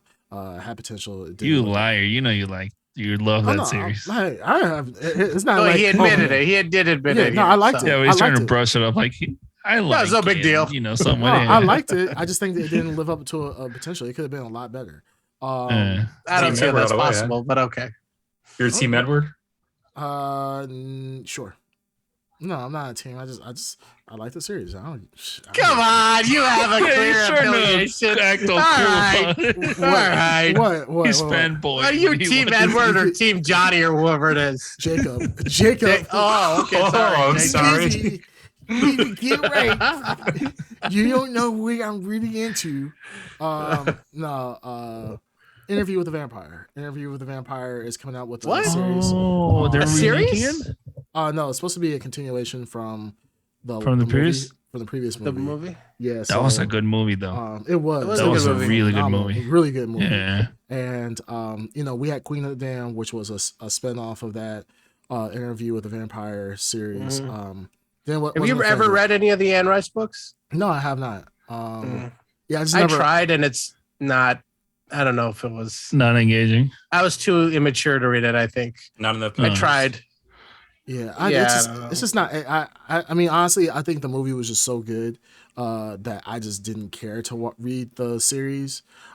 So I was like, I'm content with what it was. Like I thought, Brad Pitt and what's his name? Tom Cruise. They played awesome. Yeah, they played awesome. Did an awesome job in that movie. Yeah. Antonio Banderas as well. So forth. And I forgot what the girl's name was. Kirsten Dunst. Kirsten Dunst. Yep. They all did a phenomenal job. They did. She was really good for the age. Yeah, she was very young. Yeah, she did a phenomenal job. So they're coming out with a series. Remember Grey Worm from HBO, from Game of Thrones? He's actually going to be the lead in the Interview with the Vampire series. It's going to be on AMC. So very excited about that, honestly. Because if it's actually good, mature TV series, I have a lot of hopes for it. Like I said, Interview with Vampire, great. One of my top 10 movies of all time. Wow. Other than that, yeah, that's my list for any anime. No anime on your list? Anime. Actually, that's a good point. This is something I am interested in. This is kind of Attack on Titan. Attack on Titan is going through its last season right now. Part 1 played last year. I believe last year or the year before. No, it was last year. Attack on Titan played last year, part 1 of the final season. Part 2 is kicking off this season, and the animation has been solid from the beginning to end. It has been good. It's like Cowboy Bebop level of animation. How Cowboy Bebop was solid throughout the entire series. This has been solid throughout the entire series. Even when they change animation styles, it has been really good. If anybody who is not familiar with the manga, it is exactly the animation, or the anime is almost verbatim, shot for shot almost to the manga, which is really really good. So I'm loosely watching it only because I want to see how they show the ending and the surprise twist at the end and all this other stuff. So yeah, I'm definitely looking for Attack on Titan. That's my top anime. I haven't really been watching a lot of anime. I got a lot I need to catch up on. Like I gotta watch the Witcher anime. I have to watch the Witcher season 2. Haven't done that yet. There's Love, Sex and Robots. Love plus Robots. Love, Sex and Robots. Love, Sex and Robots. I want to watch that. Everybody's been talking about that. I need to watch Arcane. So there's a lot of good animations that I need to. There's at Underground. There's almost made my list. There's 2 new Gundam projects for 2022. One of them is a series based in the during the time of the first Gundam series. So it's like it takes place in between a couple episodes or something. This is like a Rogue One type thing. And it's like a side episode that's been expanded to a couple series. So you deal with the original characters from the first series and the first Gundam. And then there's 2 projects. There's another mainline Gundam series coming too. So curious about it. See how that looks. And these are animes? Yes, they're animes. Okay, I'm interested. So Bandito Max says, here's if anyone's seen a trailer for Everything Everywhere All at Once. Yeah, that looks crazy. Yeah. I have not. Yeah, I have not check seen that out. Yeah, I saw that. It's with Michelle Yeoh. Yeah. Yeah, it looks crazy. And it's funny, like, how old is she? She's like, what? She has to be in her late 50s. But she is very active. I mean, it's like a wire fu type trailer. Yeah, Chinese like martial arts. Really, really cool looking. Yeah, it's a really cool trailer. I definitely do want to see that. Yeah, I forgot because Bandito Mac had mentioned that before, and I took a look at it, and yeah, it's really cool. So that'd be something I'll be interested in watching for sure. It's definitely very trippy for sure. Well, it's gonna be a pretty good year, I'd say. Yeah. It is gonna be a good year. Oh, and Bandito Mac did bring up some other stuff really, really quick too. Elden Ring, which we know is pretty Breath of the Wild 2. Nobody cares about that. Yeah, Fake fan. Yeah, fuck off. No. Bayo 3. Bayo 3. You know what? I'm very excited It's for not it. even coming out this year. It's What? not even coming out this year. Breath of the Wild 2? Yep. I thought it was coming Challenge out. me. Challenge me. All right. Challenge Okay, me. wait. Let's do this real quick Challenge me. before we get off. Let's see is he a fake fan or a real fan? Well, you know what? He has to be telling the truth because you know what? They haven't even put out a trailer for it. Not even. Yeah, there is a trailer for it, but unconfirmed. Nintendo is there's a not trailer- committing. No, the trailer was like from 2017. Yeah, there's an announcement, but they don't even have an official trailer. Anyways, Nintendo. By the way, we didn't get to it last episode. The biggest disappointment of the year. Let's all just, if you have anything, go for it. My biggest disappointment of 2021 was Nintendo. Everything they did. The online, Nintendo 64, the OLED instead of the Switch Pro, we should have gotten no Zelda, you name it. Nintendo shit the bed all year long, and that's what you're going to get for 2022 because they do not give a fuck. And that's why I love them. That's why I love them. 2022, well, false, because they're coming out with Bayo 3. So Bayonetta 3, yep, all right, that's instant buy for me.